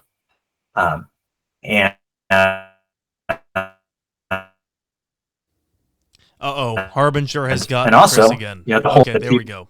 Yeah. But the Reapers have been trying to synthesize everyone effectively, right? That's the whole point of reaping them and harvesting their DNA and turning them into a new Reaper that they have synthesized from the DNA. And I think when you look at it in that lens, what makes us, the player, think that we are somehow capable or deserving to do something that no one else has ever done in this universe? Well, Shepard's awesome, but Shepard's not a god. Shepard's not that special, and that's what makes Shepard such a compelling character to play as, because you are a regular person. Perhaps that, if you're subscribing to the indoctrination theory, perhaps that is the Reapers appealing to your hubris as a player, not as Shepard, but as a player. That, yeah, I am the main character in this RPG. I can do anything that I want in this RPG, assuming that the writers aren't subverting my expectations. And that's something that I'll get to a little bit later. But before we do that, I do want to get into the next point that the Catalyst hints at, and I think we should pay close attention here to the language that it uses. So listen to this. Here's how it describes control, okay? You could instead use the energy of the Crucible to seize control of the Reapers. So the elusive man was right after all. Yes, but he could never have taken control, because we already controlled him. But I can? You will die. You will control us, but you will lose everything you have. How can I control the Reapers if I'm dead? Your corporeal form will be dissolved, but your thoughts and even your memories will continue. Your connection to your kind will be lost, though you will remain aware of their existence. I didn't fight this war so I could give up everything I have. And I do not look forward to being replaced by you, but I would be forced to accept it. Not if I refuse to do it. There is another solution. And I'll stop that right there again. I love the way that Shepard says, not if I refuse to do it. Not if I kill myself first. Like, you can just imagine that line from the Citadel DLC being like, oh, I can't wait to kill myself. But so the way that it describes control is, if you're analyzing the judgment that the Catalyst has used to frame this in the language that it uses, my takeaway is that the Catalyst feels slightly better about control than destroy. Destroy is like dog shit, whereas the control is like, okay, I'm not like crazy about it either, man, but look, I don't like it either, but hey, there's an even better option. I agree with that. It definitely feels like the next one up in the minds of the Catalyst, but it also, just knowing how that plays out, it's still not a win for Shepard. You're dead, and now you are this omnipotent thing, and we don't know how the brain, how the mind, how Shepard's memories are going to evolve over time. Once you're given more power, more authority, things change. Even growing up as a human being, you're given more autonomy, more freedom, more choice, more power, and like control over yourself. Then that means that you're making different decisions, you're changing things. And then if like you become a manager at work and now you've got subordinates, you change the way that you think. Now Shepard is now in control of an entire race of all powerful beings. Yeah, that's going to change a person. I feel like it requires a certain level of ego to want and to want to pick control, and to feel like you are so omnipotent in your character and perfect in your character that giving you this level of control would be a good idea. Yeah, that level of ego, that's called massive ego. Chris, what do you make of this? And I don't want to dunk on people who pick the control ending, because I feel like there is a viable argument for picking control. I've gotten into that in previous episodes, but what specifically how the Catalyst talks about the control ending. What do you make here, and why do you feel like this might lend to the indoctrination theory yet again? You know, I think it gets back to the issue with, you know, the elusive man and everyone else who tried to control the Reapers, like the Prothean faction, but presumably many other factions of cycles before. They were never successful. So ultimately, Harbinger is offering Shepard something that has never worked before. Why do we think it would work now? And I would say too, all the choices are like the idea that Shepard even has. The Reapers need to find a new solution because Shepard's made it this far. I'll give you a new solution. You know, sabotage any kind of crucible plans in future cycles and just blow up the Citadel so it's not there, and just like do it the old-fashioned way. So why is it that this is the way? And I think to me it comes down to that hubris from Harbinger. Harbinger hates, to the extent it's capable of hating, it hates that Shepard has gotten this far, that it has stymied their efforts more than others, and it's trying to steer them in a direction that gets Shepard to kind of give up, to lose their essence. And just from a, you know, you can look at little pieces of visual and audio as, you know, maybe this is, you know, programmers being lazy or they're reusing assets. But if you look at Shepard's eyes when they're choosing the control ending, not only are they disintegrating, but their eyes turn blue, like, which is, you know, a symbol of indoctrination.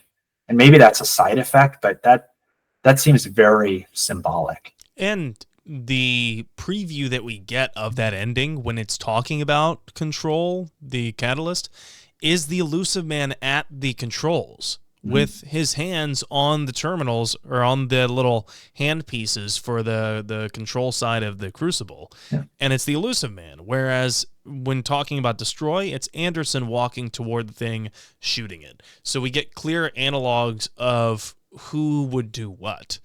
And yet what I find most interesting is we do not get a similar analog for the synthesis one, which is clearly it is clearly Saren's ideology. However, I think we also forgot to mention, by the way, a little while ago, at right before the Earth section of the no going back point in the end of Mass Effect 3, there is a remnant of the human Reaper in the Cerberus base. So there is Reaper tech there. And I would point out too, this is one of the mentions I did, because I brought Liara with me. You have to bring Edie. But what's interesting is Liara hadn't seen the Reaper before. And Liara has a quote along the lines of, it's like it's watching us, referring to the human Reaper. So clearly in some way it's active and it's having an effect. And then interestingly, speaking to the control and ending and the elusive man philosophy, Liara and Shepard, at least my Shepard, discussed how the elusive man probably at some point thought he was doing the right thing, either before he was indoctrinated or early in the indoctrination process, was probably a human supremacist still, but felt like he was doing what would be good for humanity. And then Liara, as she's being affected by the Reaper, she also wonders, if I had this kind of unlimited power, or as much power as the elusive man did, could I really be counted to do the right thing? If I could save Thessia, would I abandon my morals? And even a non-indoctrination development for her when she becomes the Shadow Broker, you can see that she's kind of tempted. She becomes more renegade, whereas previously she was more of a paragon character. And so you can just see, power corrupts, absolute power corrupts absolutely. And, back to Harbinger, I can imagine where even if the indoctrination theory wasn't true, if you're Harbinger, not only does control allow you to live, but you might also wonder, is this a repeat of what happened with Leviathan, where Leviathan created a Reaper? And sure, Leviathan was in charge for a while, but then the Reapers rebelled. And kind of oddly, Leviathan created this entity to stop AI and synthetics from taking over organics, but effectively they created an AI synthetic-like creature that ended up destroying them and destroys most organics. So the solution is worse than the disease itself. That's not to mention any of the dialogue from the Catalyst about how unprecedented all of this is, that no one has gotten this far before. This is a point that's mentioned throughout many of the forum posts about the indoctrination theory, how none of this has been done before. No organic has gotten to this point before, yet here are some conveniently laid out terminals for you to take advantage of. Because no one has gotten this far before, but we also just so happen to have conveniently laid all of this out before, but we were already also aware of the existence of the Crucible, but chose not to act against it. Make sense of that.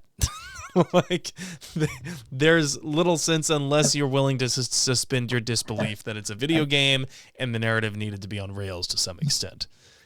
Yeah, I think you can make an argument that this whole thing, it's a failsafe by the Reapers, right? So if we get somebody who gets this close, like this is our MO, we're going to have this last-ditched indoctrination attempt using the technology or whatever military force to get the cycle's inhabitants to this point. And now we are going to try to make them make a bad decision or break their resolve or something. If it's happened before, this degree of hubris and anger that the Reaper has towards, whatever champion the cycle's produced. And not just that, but also the total mind flip of the Paragon and Renegade coloring scheme of, hey, Control is also blue, which has been Paragon this whole time, which is kind of synonymous with being a good guy. And Renegade is red, that's Destroy. Do you really want to be Renegade if you've been Paragon this whole time? Whereas if you look at the actions themselves, it probably makes more sense that if you were playing as a Paragon character, you would pick Destroy, because that has been your MO the entire time. Now, before we go any further, I do want to toss over to how the Catalyst describes synthesis, because in my opinion, if I am an indoctrination theory guy, then this is where the Catalyst really shows its hand here.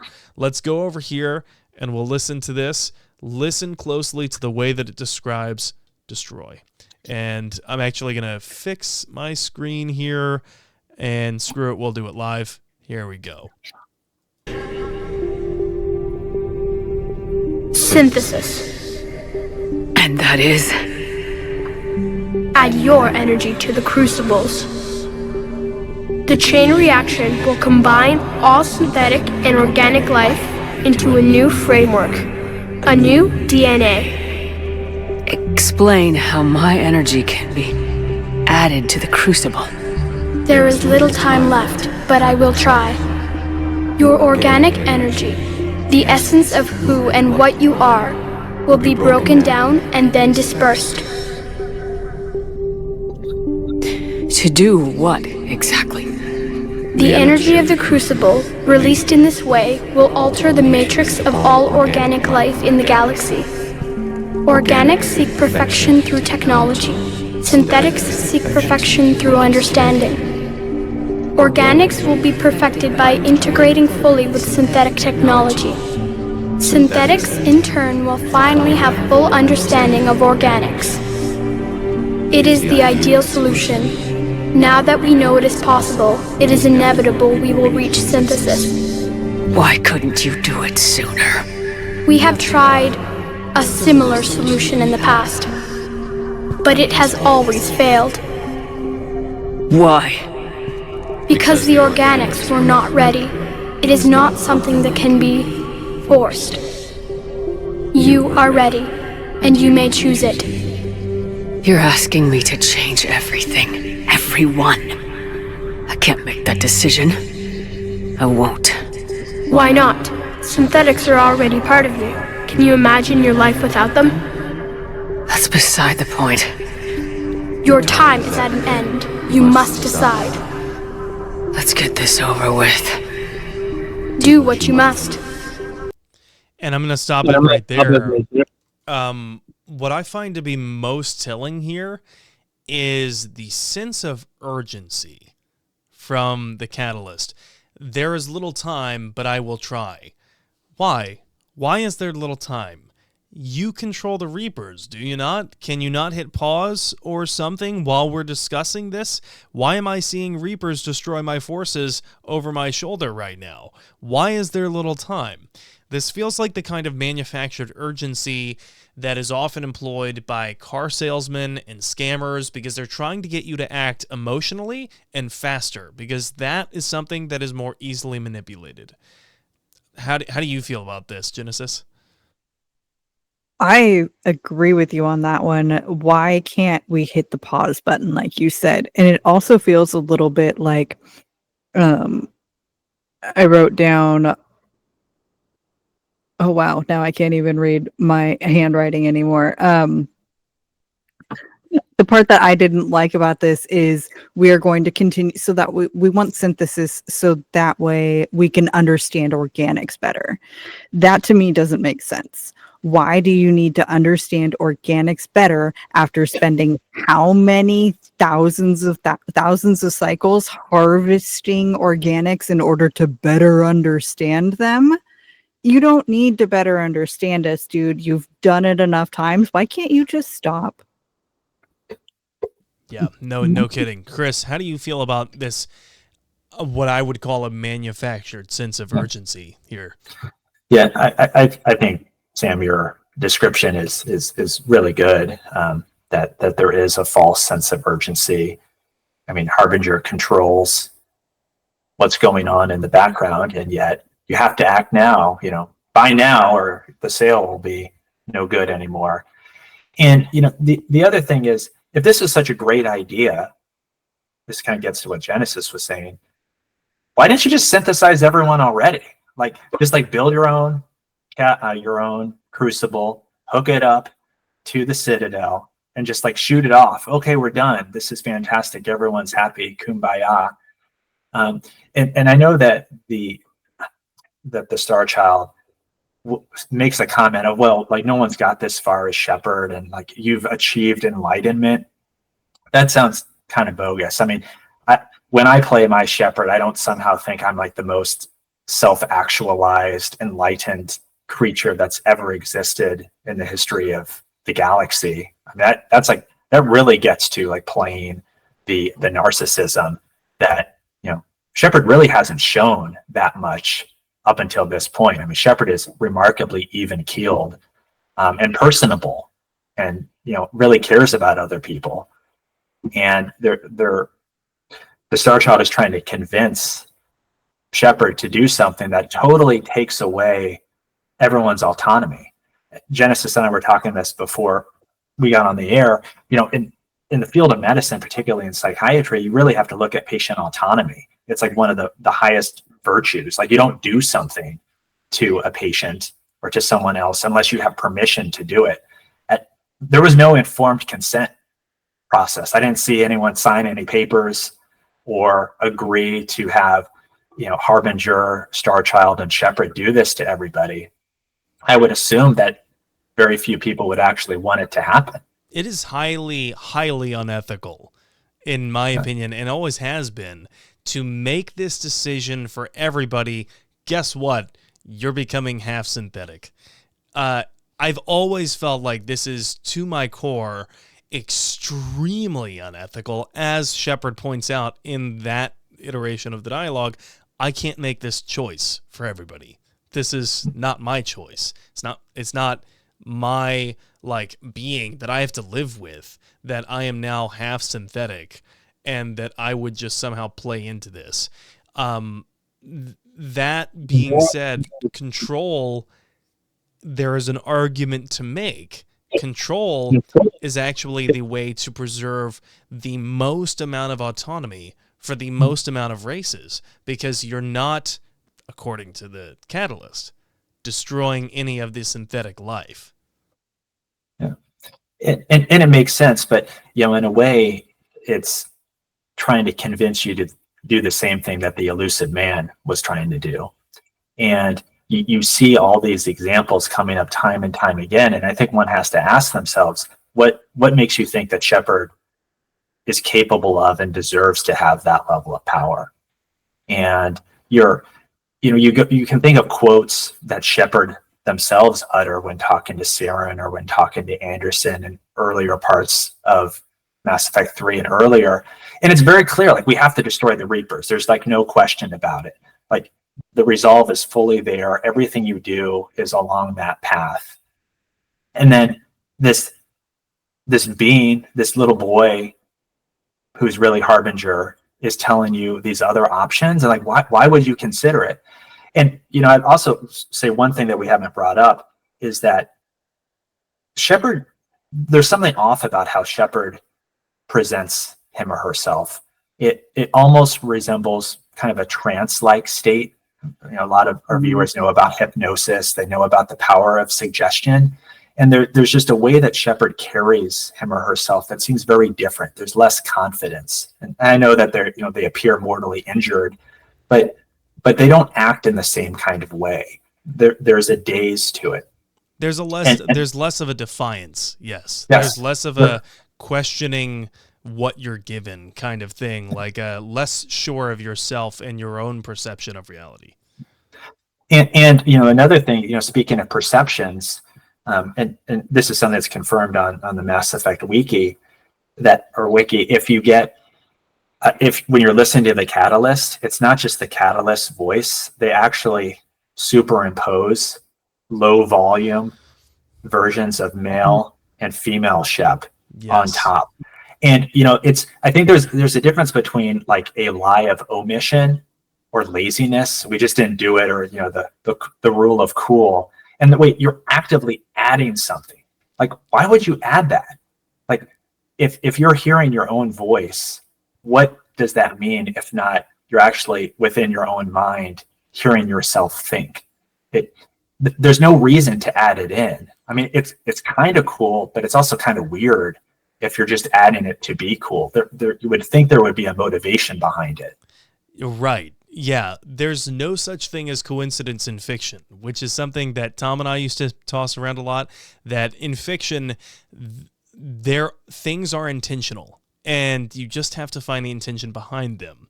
Very rarely will you find a pure coincidence. Now, I want to skip forward because we're kind of at the moment where any player is allowed to choose.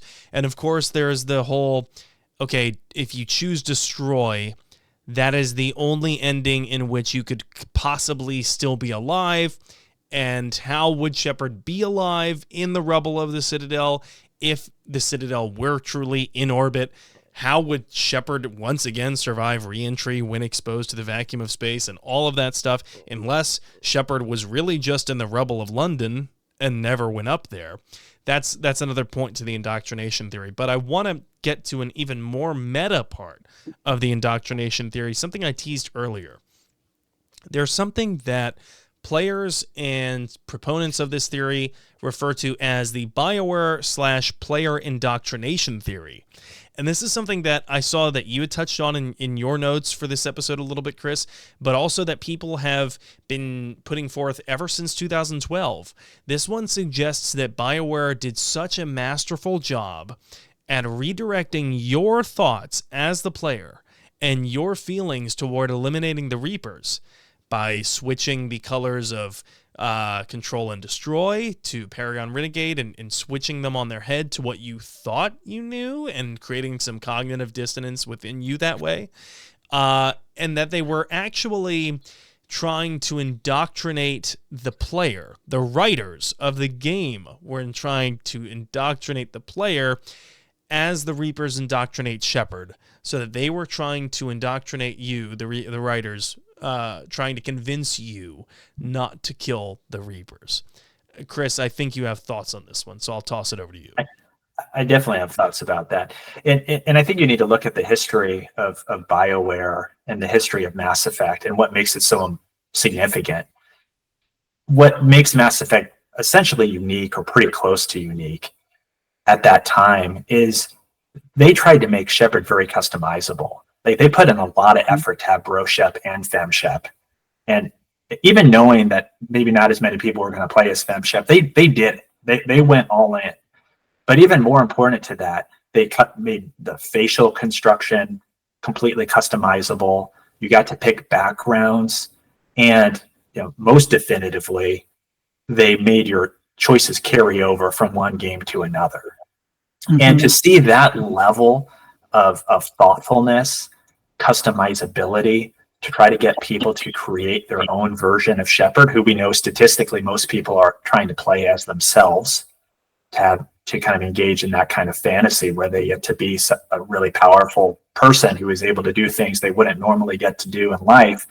The writers and creators were effectively bypassing having a character that you play, but rather you're playing yourself in the game, or at least you have the opportunity to play as yourself.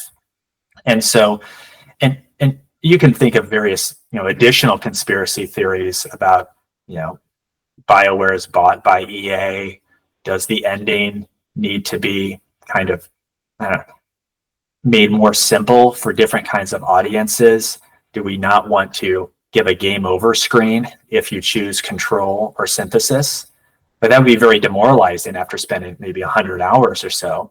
And I think there can be, good reasons not to do that. But I think the level of immersiveness and customizability that BioWare had put into the Mass Effect trilogy makes this a real possibility.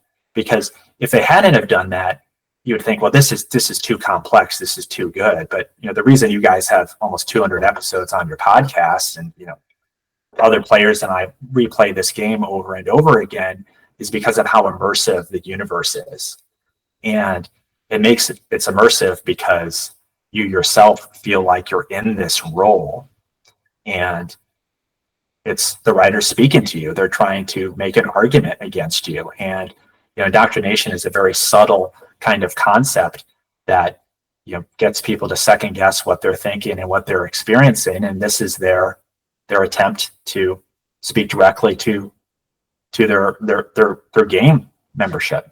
You're right. Like, we just went over the textbook definition of indoctrination at the beginning of this episode, and it says that a textbook sign of indoctrination is people questioning the sense of their reality. They're losing touch with their reality. And that is what a player is doing, right? If you get to the ending and you're thinking, okay, hold on. I thought I knew what I was going to do this entire trilogy with destroying the Reapers, but now I'm being told that there's other options, and it sounds legitimate. It sounds like I should be able to trust this, because the game wouldn't lead me astray like this, would it? Yeah. They did. And I think, away from Mass Effect, you'll sometimes hear artists, whether it's, painters or movie makers, TV show producers, writers, they'll say, before I publish my work of art, it's my art. But then when I publish it and people are experiencing it, it then becomes the audience's work.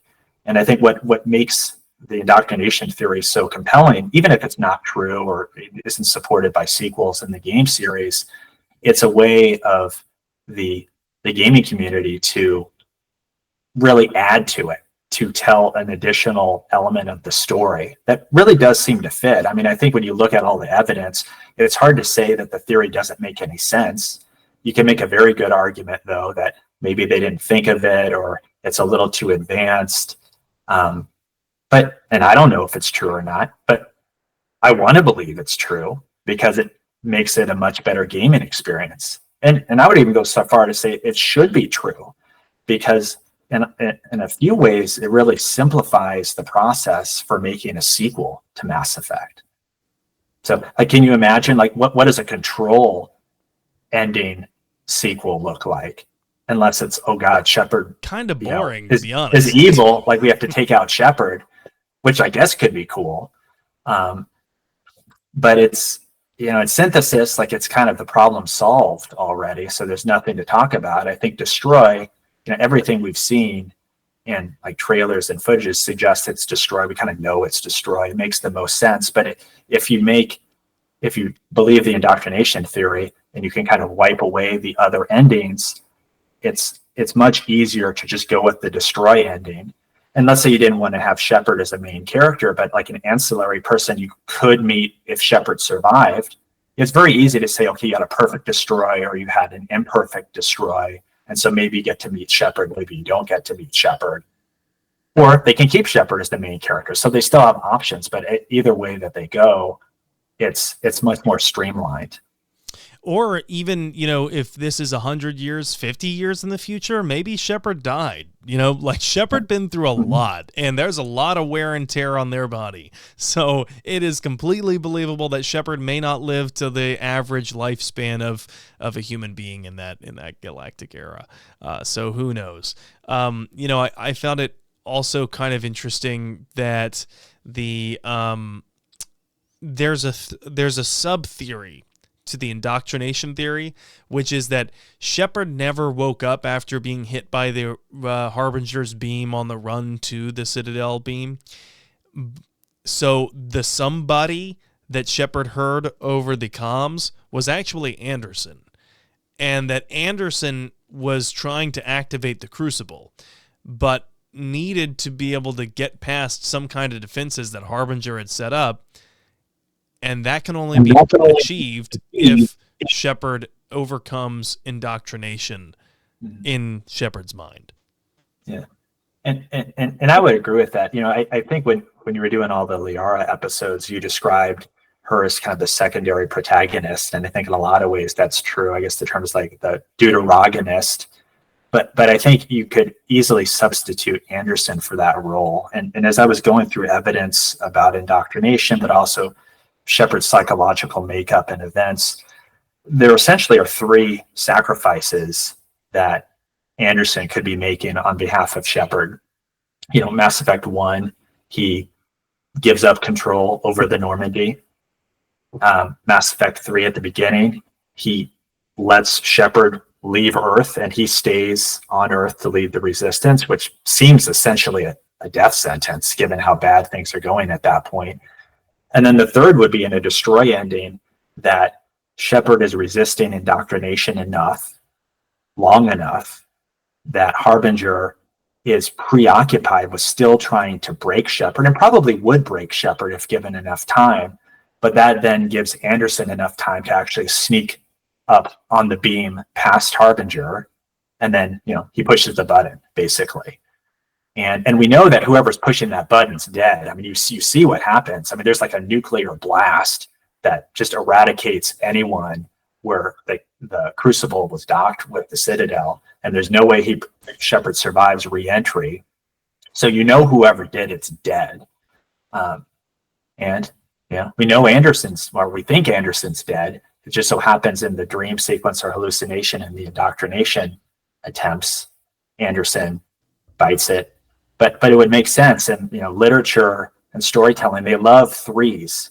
And so Anderson kind of has his three miracles, if you count the last one as him activating the crucible. And even if not, I mean, Anderson has proven in established lore outside of any theories that Anderson's all about self-sacrifice. He has self-sacrificed to the extent for the Alliance that he doesn't have a family. He doesn't really have anyone that he cares about besides Shepard and Kali Sanders. And Anderson's whole kind of theme, whereas Caden's might be what happens if you completely release yourself from your inhibitions. Anderson's is self-sacrifice. I will put the mission before myself. I will put others before myself. So that kind of follows in Anderson's footsteps of who we already know him to be.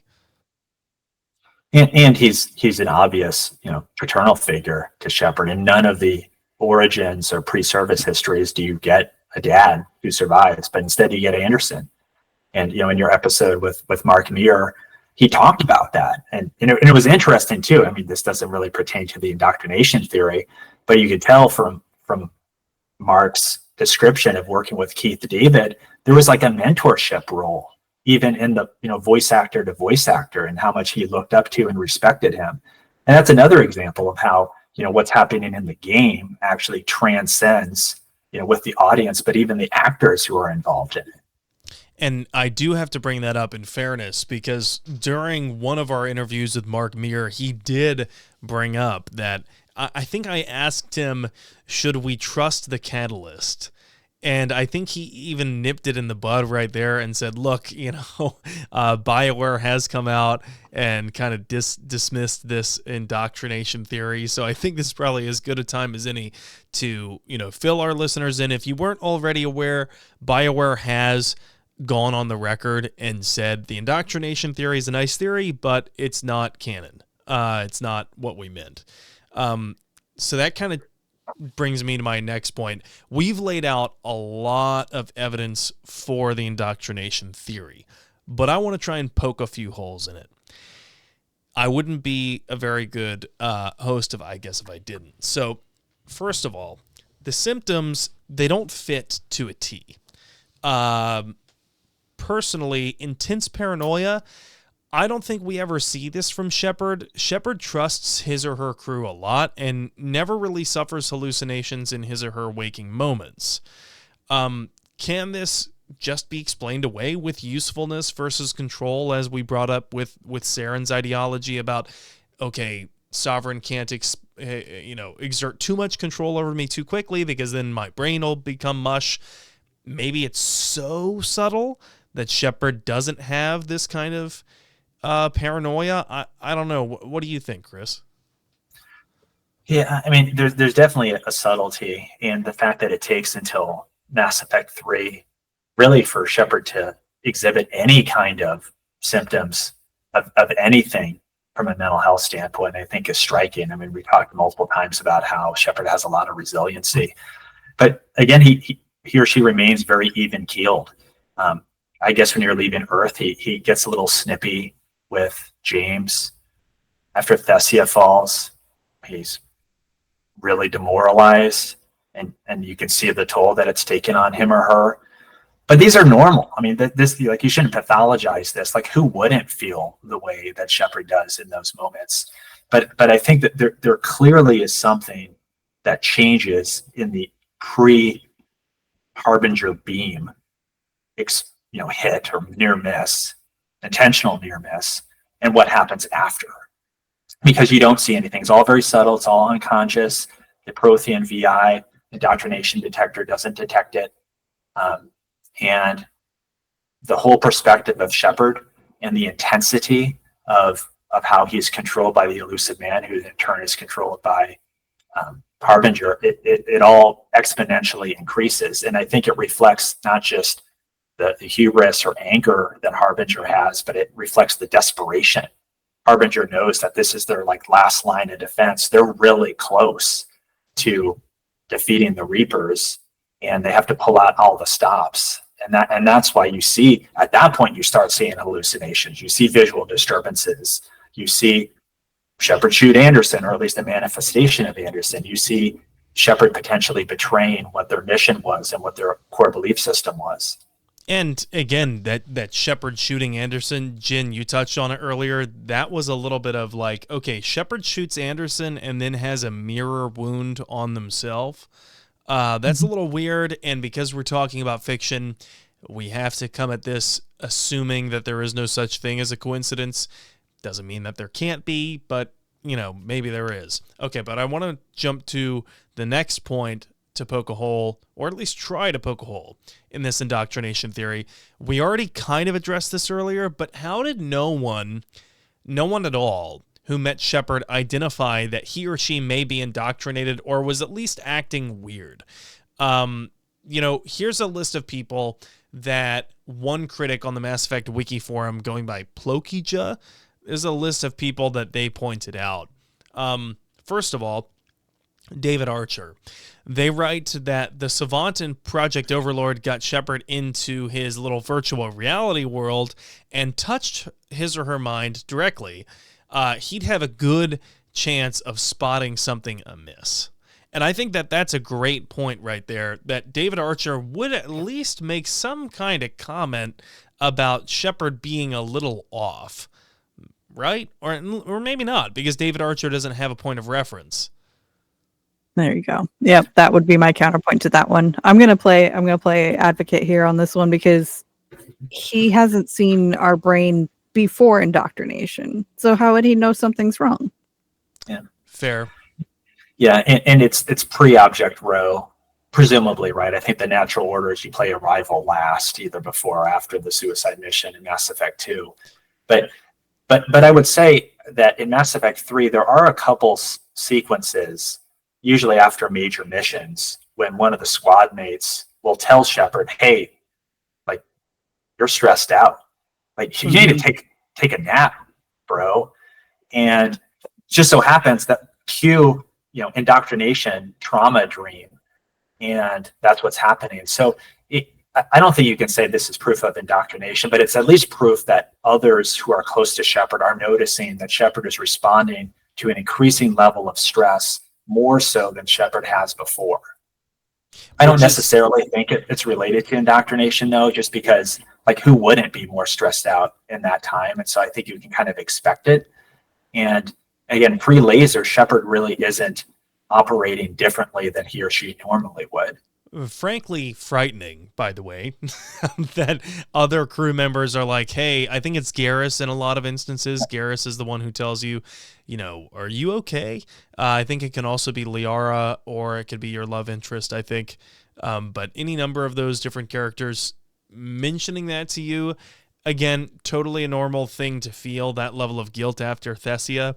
However, someone is noticing some kind of emotional difference in you. When it's an alien, by the way, just totally separate topic, I find it interesting that an alien might be so empathetic with humans that they understand and notice subtle emotional differences like that. And that requires a lot of reading nonverbal body language. That's beside the point, though.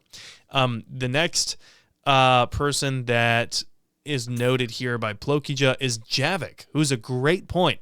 Protheans can be fooled by indoctrinated sleeper agents, but even so, this person writes, his weird pheromone mind reading makes him hugely perceptive. So the psychometry that Javik can use, you would think that Javik might be able to detect some level of indoctrination within Shepard, because Javik can read Shepard's mind by touching Shepard.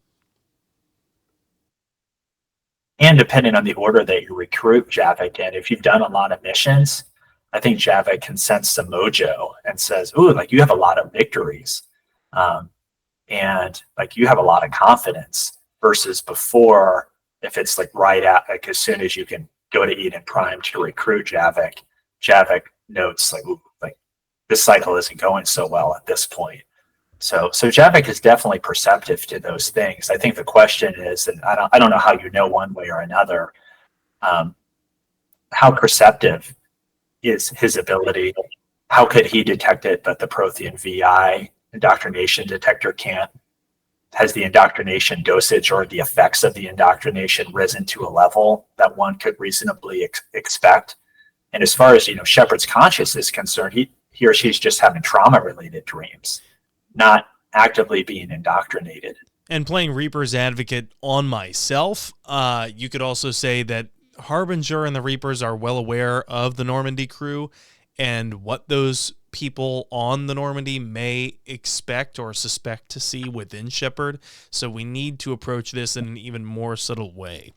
That being said, on the psychometry aspect, Liara, another person who mind melds with Shepard, you would think that maybe Liara might see something, maybe not, especially since Liara seems to be extremely perceptive to minute differences within Shepard's demeanor or disposition.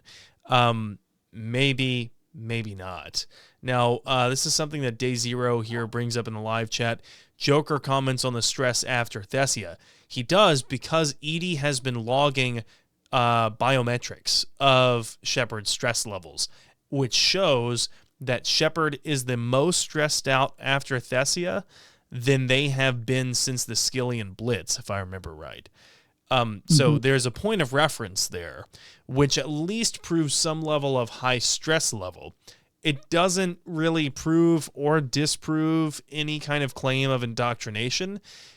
And if I was going to be a proponent of the indoctrination theory, I would say that maybe increased stress makes someone more susceptible to indoctrination because they are not at an equilibrium.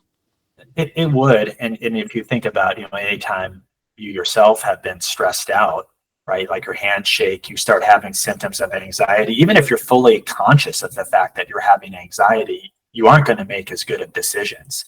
And so I think it decreases your mental fortitude and your ability to perform executive functionings, that are what make us human. I would also, speculate, maybe it's more than speculation, but, the other squad mates who are with you in Mass Effect 3, they've also had some indoctrination exposure probably. They've been around Reaper tech, not to the same degree that Shepard has, of course, because you always have to have Shepard with you. But it does stand to reason that there could be some impact on them. And, I think what makes indoctrination challenging is not only do you have like the subtle long-term indoctrination, you have the rapid indoctrination, but you kind of get the sense that the Reapers are able to pick and choose how much energy or dosage they give to people. And if not Shepard, who would be a better long-term subtle indoctrination candidate? Excellent point. And I also want to address another thing here that Raisin Kane says in the live chat. The Geth, too, when you join the consensus, that the Geth, when you join the server on Rannoch, the Geth would, you'd think, at least be able to identify, or Legion would be able to identify some kind of heretic code, perhaps, within Shepard's psyche. At least a little bit, because then you're looking at zeros and ones. And if 1-0 or 1-0 or 1-0 or 1-1 is off, you'd think that Legion would be able to spot that. Maybe not, maybe so. We can maybe perhaps overlook that. And yet there are the Prothean VIs, like we talked about earlier. And then there's Leviathans. The Leviathans go inside your mind, and you are in their realm, right next to them. You would think that they might be able to recognize their own signature, so to speak. And yet they don't, because if they did, they would most certainly never agree to help you. Yeah. I feel like the counterpoint to this one is subtle indoctrination, low-level exposure therapy, like we've been talking about before, the lower levels of it, and then a rapid onset of indoctrination after you get hit by the beam. because then obviously nobody's going to notice symptoms until you get that rapid onset of indoctrination right at the end. Ask your doctor if you've had an indoctrination for 4 hours or longer. Well, yeah, and it's one of those arguments that could easily go either way. I think it's easy to argue both sides. I mean, if you're pro-indoctrination theory, you say, well, the Reapers were created by Leviathan, so they know Leviathan's tricks. Leviathan probably literally programmed the Reapers to be able to do the sort of things that Leviathan does. And so there might be countermeasures. And we know when it comes to like intelligence operations or, computer programming, hacking, you have measures, you have countermeasures, and, the history of warfare is just full of examples of, one technology puts offense up, then defense gets an advantage. And so I think you can imagine a case where, for whatever reason, it wasn't detectable. Yeah. All right, moving on past the list of people who may have been able to identify or not identify any signs of indoctrination in Shepard, there's also parsing the comments on the Indoctrination Theory original forum thread, as well as the wiki thread. There are some critics who feel like the Indoctrination Theory would have just been bad game design, because it would have rewarded, quote-unquote, rewarded players who put in the least amount of time. For example, one, when you are really bad in the game, the low EMS, the only option then is to destroy. Unless you're so bad that you actually can't win.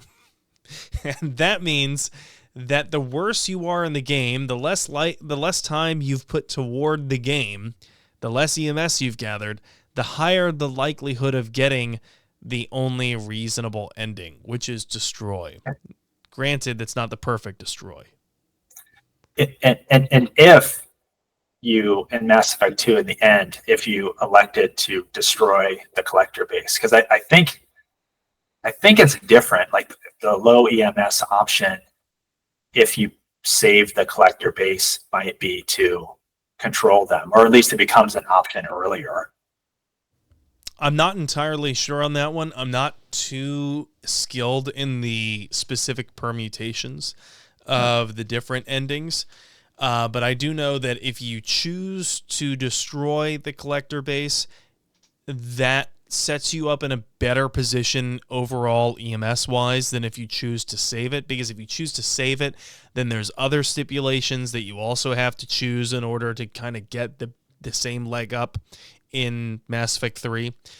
I still feel like this one is a really strong point that it brings to the table, that basically it's saying, if the indoctrination theory is right, then basically anyone who put in the least amount of time to this game would be getting an ending where the only option is the ending that is right, to kill the Reapers, to destroy the Reapers. Whereas if you're putting more time in, then you're actually more susceptible to indoctrination. Okay, maybe this is extremely meta. I just realized that when I was talking about it. The more time you're spending around the Reaper artifact, aka the Mass Effect 2 and 3 discs, the more likely you are to get indoctrinated by the writers. Oh, God. Okay, very strong point. I'm indoctrinating myself as we speak. Help, my brain hurts. Call an ambulance. I didn't know that the games themselves, like the actual physical hard copy, was indoctrinating us. That's bad. It's Reaper tech that they were selling. I mean, it's 13 years later, and here we are. I feel like it's to some level indoctrinated. No, but when I think of all the explanations against indoctrination theory, I think this is probably the strongest because there's a lot of logic behind it.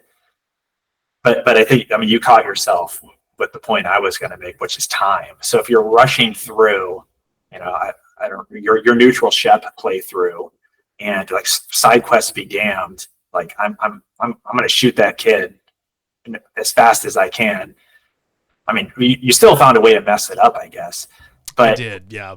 But still, but by definition, you aren't as exposed to all of the Reaper tech that's going on, and so maybe the option to take other endings or to be indoctrinated is less, just because you've been exposed to it less. But I think that kind of defense of the indoctrination theory does take a little bit more hand wringing than the other ones, which you have more kind of positive, confirmable evidence. Yeah, absolutely. Genesis, when I was going through my entire ordeal over here, I saw you making facial expressions over there. Do you want to clue me into what you were thinking? I mean, I'm hearing you go through this mental circle of, the only one that unlocks if you do really bad in the game is the correct ending to the game. And I'm like, yeah, 'cause some video gamers just suck. And so therefore it would be horrible if you can't get a good enough ending because you're not good at gameplay. Or So what I if they think that- needed to make sure that everyone got the canon ending? Yeah. Or at least There's everyone had the also- chance to get the canon ending. Because going along that theory of the more time that you spend in the game, the better that you do at it is the more correct outcome, then that's synthesis. Because you have to do a lot of different steps and get a certain rating and do certain things in game in order to unlock synthesis. Yeah. You don't just get that one. So And I would say, there's a reason why, the perfect destroyer is the one where you survive, because you can imagine that, you have enough military assets presenting to Earth that the battle isn't hopeless, that there's actually, let's say, some operational like evac teams and like medics, first responders, and they're actually surveilling the battlefield, and they find Shepard's body where it was left after Harbinger, knocked him or her out. Right. I mean, there's even the possibility that, and who knows, maybe in the next Mass Effect, we'll get some kind of answer to it. Probably not. Hopefully so. That the Destroy ending was canon. And by the way, you survived in all of those versions of the Destroy ending. You just didn't get to see it. Maybe that's possible. Maybe it's not. Okay, so final hole I wanted to poke into this indoctrination theory. This is not by any means a comprehensive list, but a friend of mine brought this up to me. As kind of a meta gameplay narrative style from BioWare, this series has never been too subversive of players' expectations in storytelling. What you see is what you get, basically. And if you know how games work, you can pretty much predict what kind of outcome is going to come from any given choice. Only once in Mass Effect 2, when Shepard dies at the beginning, but they do come right back.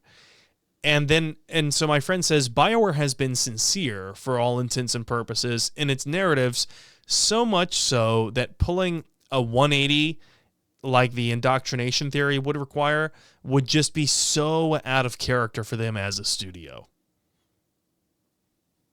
I have a rebuttal to this one, and his name is Solus. Okay, tell me more about Humpty Dumpty. Yes, Eggman. Well, it's spoilers for Dragon Age Inquisition and the game that came out in BioWare's chronological order after Mass Effect 3. Obviously, it's like a different game series, but it's still the same BioWare. And Solus is a character that you meet early on. He's a squad mate. He plays with you through the whole thing. And then at the end of the game, you find out that he is very, very different than who you thought he was throughout the whole game. And so to say that there hasn't been any record of a subversion or expectations in storytelling, the first time that you play through it, if obviously now it's been 10 years or whatever since Inquisition came out, but for people who went through playing through it at that time, the reveal of Solus at the end was a huge shock. A rebuttal to your rebuttal. Inquisition was released after Mass Effect 3. Seriously? So, yeah, I'm pretty sure, right? I'm fairly certain that Inquisition was more along the Andromeda era. I may be wrong. I never played Inquisition, but I think that if we're arguing that up into the record of when Mass Effect 3 came out, that if Inquisition is the sole dissenter in terms of subverting expectations, then by the time players played through the ending of Mass Effect 3, if they played any kind of contemporary playthrough, that Inquisition wouldn't be relevant. And it looks like you just looked it up, right? It came out in 2014. Yeah, Inquisition was in 2014, and then Mass Effect 3 was 2012. Okay, so that point still stands then for my friend, because up until that point, and maybe it doesn't. Maybe someone who's like, actually, there was a certain point in Jade Empire where BioWare had subverted expectations. But this is getting extremely in the weeds. I think if anyone wanted, look, we've already spent 2 hours and 25 minutes talking about the indoctrination theory. This is not at all a comprehensive list, and if you wanted to get really into the weeds, I implore you to go check out all 2,286 pages of that original BioWare forum thread if you have the time. But I do have some final questions for Chris, because Chris, you've given us a wealth of your time today. From a psychiatrist's point of view, what fascinated you so much about the indoctrination theory? I think that it really covers a lot of mental health topics, right? You see a parallel track of kind of a normal trauma response, and you see a potential set of more pathological symptoms, mind control, and from a history of psychiatry perspective, but also kind of a history of the modern world. The field of psychiatry and international affairs and intelligence operations, they're just full of examples of people trying to administer substances to other people, mind control agents, sodium amytal interviews, LSD, ecstasy. More recently, you see, psilocybin assisted psychotherapy for trauma, as a matter of fact. And, what is the kind of commonality of these treatments? They induce a more trance-like or suggestive mental status for the person who's taking the substance, and it makes them more open to suggestion and thinking about things in a different way. And you hope that these treatments are being employed ethically. But you actually know there are recent stories of, psilocybin therapists who really aren't all that well licensed or credentialed, and they take advantage of their patients when this is happening. They have ulterior motives. And so you see real life examples in the field of mental health, but also, somebody who, follows history, follows politics. You see things happening in social media, alternate news sources. You see how you can present false information and get people to think a different way. And who knows, maybe we're victims of that because, we're made to believe indoctrination theory, which may or may not actually be true, but it speaks to how strong the power of persuasion and suggestion can be. And, somebody who has been, playing video games, especially BioWare games, for a couple decades. I played all the Baldur's Gate. I did Knights of the Old Republic. This is really interesting stuff, and there are lots of morality plays that are happening, and you get to choose what's going on, and to see that level of potential interaction between the game developers and the gaming community, and myself just experiencing it, it's really awesome. And I would also, kind of as a side note, mention that those earlier BioWare games and BioWare inspired games, whether it's like a light side versus corruption of the dark side, or if it's, you're the ball spawn and you need to try to resist the urge that you have within you to do terrible things. You see this theme in BioWare games of there being an internal corruption that's happening, that's really acting or trying to get you to act against your own prerogative and your own main missions in the games. That is a great point. And contemporarily, it makes me think of Jedi Survivor, if you ever played that game, where by the end of it, I was actually kind of disappointed because Cal is already kind of infected with this ideology of the dark side and gives into it a little bit no matter what you do. And I hate that, because if you don't give into it, you just die. Like, that's it. And it's game over. You have to give into it to continue the storyline. And I kind of hated that, but it does kind of force you to accept the fact that, like, people are flawed. And there are going to be times when they stumble, and it makes it more of a painful but a story that you love all the more. So I love that. Genesis, did you have something? Yeah, I wanted to ask if the indoctrination tactics employed by the Reapers have any real life equivalents. For not, maybe not trying to force people into hallucinations, but I'm thinking maybe the types of manipulation used by malignant narcissists. But without getting into too much material that gets half of the audience to hate us forever. Oh, hold on. Wait, let me interject right here. I think that after the music of Mass Effect episode of this Lorecast, I think I can conclusively say that the more technical the material, the more this audience loves it. Great. So yes is the answer. And I gave some examples of various psychoactive substances that can be administered to either a voluntary person or an involuntary victim. So those things are done. You definitely see psyops, right? Which is usually involving propaganda, and trying to persuade populaces to think one way or another. Election interference kind of operations are definitely prominent in the world these days.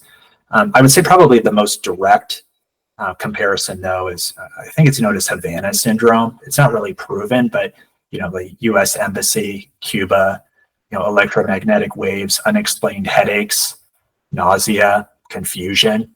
And interestingly, there is some overlap between that and the indoctrination symptoms. And at least superficially would seem to employ the same kind of technology that the codex indicates the Reapers use when they try to indoctrinate people, where it's all some sort of wave that's being transmitted over a distance. That is terrifying, by the way. I never even considered Havana syndrome when I was putting together this episode. But yeah, you want to talk about a phenomena that probably some intelligence agency knows more than the general public does about, and keeps me up at night. The fact that there is a syndrome that is particularly affecting diplomats in U.S. embassies abroad. that is bad. It's scary. And the other thing, too, that makes indoctrination so scary is that for all intents and purposes, it's very difficult, if not impossible, to detect. And if you look at something like this Havana syndrome, that the alleged victims of it are kind of, I don't know, not believed, poo-pooed, and partly it's, maybe it's like insurance and payment issues. But I think, as somebody in the field of medicine, it's really frustrating when you have a patient who has a set of symptoms that you can't diagnose. People don't like not being able to help someone. And I think it's natural for there to be a defense of like, is this person faking, or are they just complaining? And you see other kind of illnesses that present in medicine, like fibromyalgia or like irritable bowel syndrome, that have a clear psychiatric overlay, but these are thought to be true organic illnesses, and yet they actually get people to treat other people differently, and people aren't believed, and they get really demoralized. And so it affects not just the person who's affected by it, but it affects how other people around them view that person. And so it's almost like a secondary indoctrination effect. And you can imagine where, if somebody who's indoctrinated has more overt symptoms and they're acting in ways that are clearly not the way that they would normally, and it's more observable, that creates extra strife, before you get to the point where, okay, I've got to shoot Saren, or I've got to stop the elusive man. There's going to be some kind of middle ground where it sows chaos and confusion. And that that would only exacerbate the ostracization that they would get socially, which would probably snowball with other issues, given that human beings are such social creatures. Okay, well, we could probably go on for like another 3 hours on this topic, but this has been an incredible episode. Chris, thank you for bringing this to us, for doing so much homework yourself, and for bringing your very unique perspective to this indoctrination theory. But I think we're gonna wrap up here. Genesis, I want to toss it over to you for any final thoughts on indoctrination theory. Well, okay, so indoctrination theory. Are you, yes, I want to fully believe it's real, or, it's a cool theory, but there's too many stacks against it? I'm going to refuse your options very, very in a meta way, and I'm going to go with a more nuanced approach. I'm going to say that I don't know whether or not indoctrination theory is true. However, I do strongly feel that I cannot trust the catalyst. Okay. How do you feel? Me? Oh, I want to believe that it is real. I think that it would be one of the most epic mic drops of all time of, it's like we built all of this meta into it, and congratulations for catching it. We weren't ready to reveal all of that yet, so good on you for getting it out there before we wanted it to be released. But I want it to be real, even though I don't believe that it is. I would love it if it's real. The next game comes out and they're like, okay, listen, we know we dismissed the indoctrination theory before, but that's because we couldn't show our hand too soon. And we had the next Mass Effect coming out, and anyway, you understand, surely. Here's a retcon 17 years in the making. That retcon's almost old enough to vote. Chris, how do you personally feel? I know that you at least find it intellectually fascinating, this idea of an indoctrination theory, but how do you feel about it?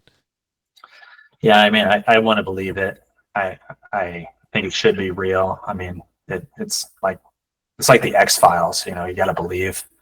And I guess, I choose to believe, but it's skepticism, right? As somebody who, at least nominally as a scientist, I think, we do ourselves a disservice if we hold really any truths to be absolute. And so it's, trying to hold different theories in your mind and trying to compare them one way or another. I think it's really important, whether, you're playing a game like this that's very intellectual, or you're just, going about your daily business or in your interactions with other people. I think you need to consider multiple options at the same time, and it helps you to have a more nuanced understanding of what the world is like, and prevents you from being closed off or closed-minded. Yeah, well put. All right, well, that's it for the show this week. We're going to take off next week because I am going to be on vacation, and also my favorite college football team is in the NCAA football championship, so I have to watch that. I have to. It's going to be great. But again, Chris, thank you so much for A, the support that you've given this show, and B, I think everyone who's listening to this and watching this after the fact is probably going to be calling your praises, because you have expedited the indoctrination theory episode and given us more insight than we would have ever otherwise had. So thank you for that. And you know what? I'll go around the horn, starting with you, Genesis. Anything else that you've got cooking over the next couple weeks? Anything that you want listeners to be aware of? How they can get a hold of you on Discord or on social media, or if you're going to be streaming? I've got the 2 other podcasts out there, 2 Girls, 1 Ship, and the Cyberpunk Lorecast. You can also catch me on my new Blue Sky account. I am Genesis. That is the Scream name, not just how I would introduce myself. I am Genesis, and I'm on all the Discords. You can find me there, same name, and it's Genesis with a J, Jennasis, like Jenna, but sis. All right. And Chris, I know that you're part of the Robots Radio Discord now. Is that how people should reach out to you if they want to touch base and talk about this episode? Yeah, that'd be fantastic. I just recently joined. Don't have much of a social media presence, kind of by intention. It's kind of hard in the work that I do. I don't want to have too much of a presence. But I guess I just leave the viewers with on a kind of a serious note. And we talked a lot about mental health issues, and there is still the stigma, but I think the stigma is improving. And so if viewers themselves or they know people who are suffering from mental health issues, I want to emphasize that treatment is ultimately available if you work hard enough for it. Treatment can work. It doesn't just involve medications. Talking through things helps. And I think it's really important for anybody who's going through a lot of stress to have the courage to speak up and ask help when they need it. And I can personally attest to that. I have gone through therapy before in college, went through a really rough time, and I didn't end up getting any kind of medication, didn't have it prescribed to me either. Just talking about it, getting it off my chest helped immensely. And the months and months that I went without talking about it to someone who wasn't just an impartial third party, it made the problems worse. So yes, on a serious note, I do want to say to all of our listeners, if you felt like maybe something's wrong, there is nothing that can go wrong with seeking help from a professional. So we all care about you.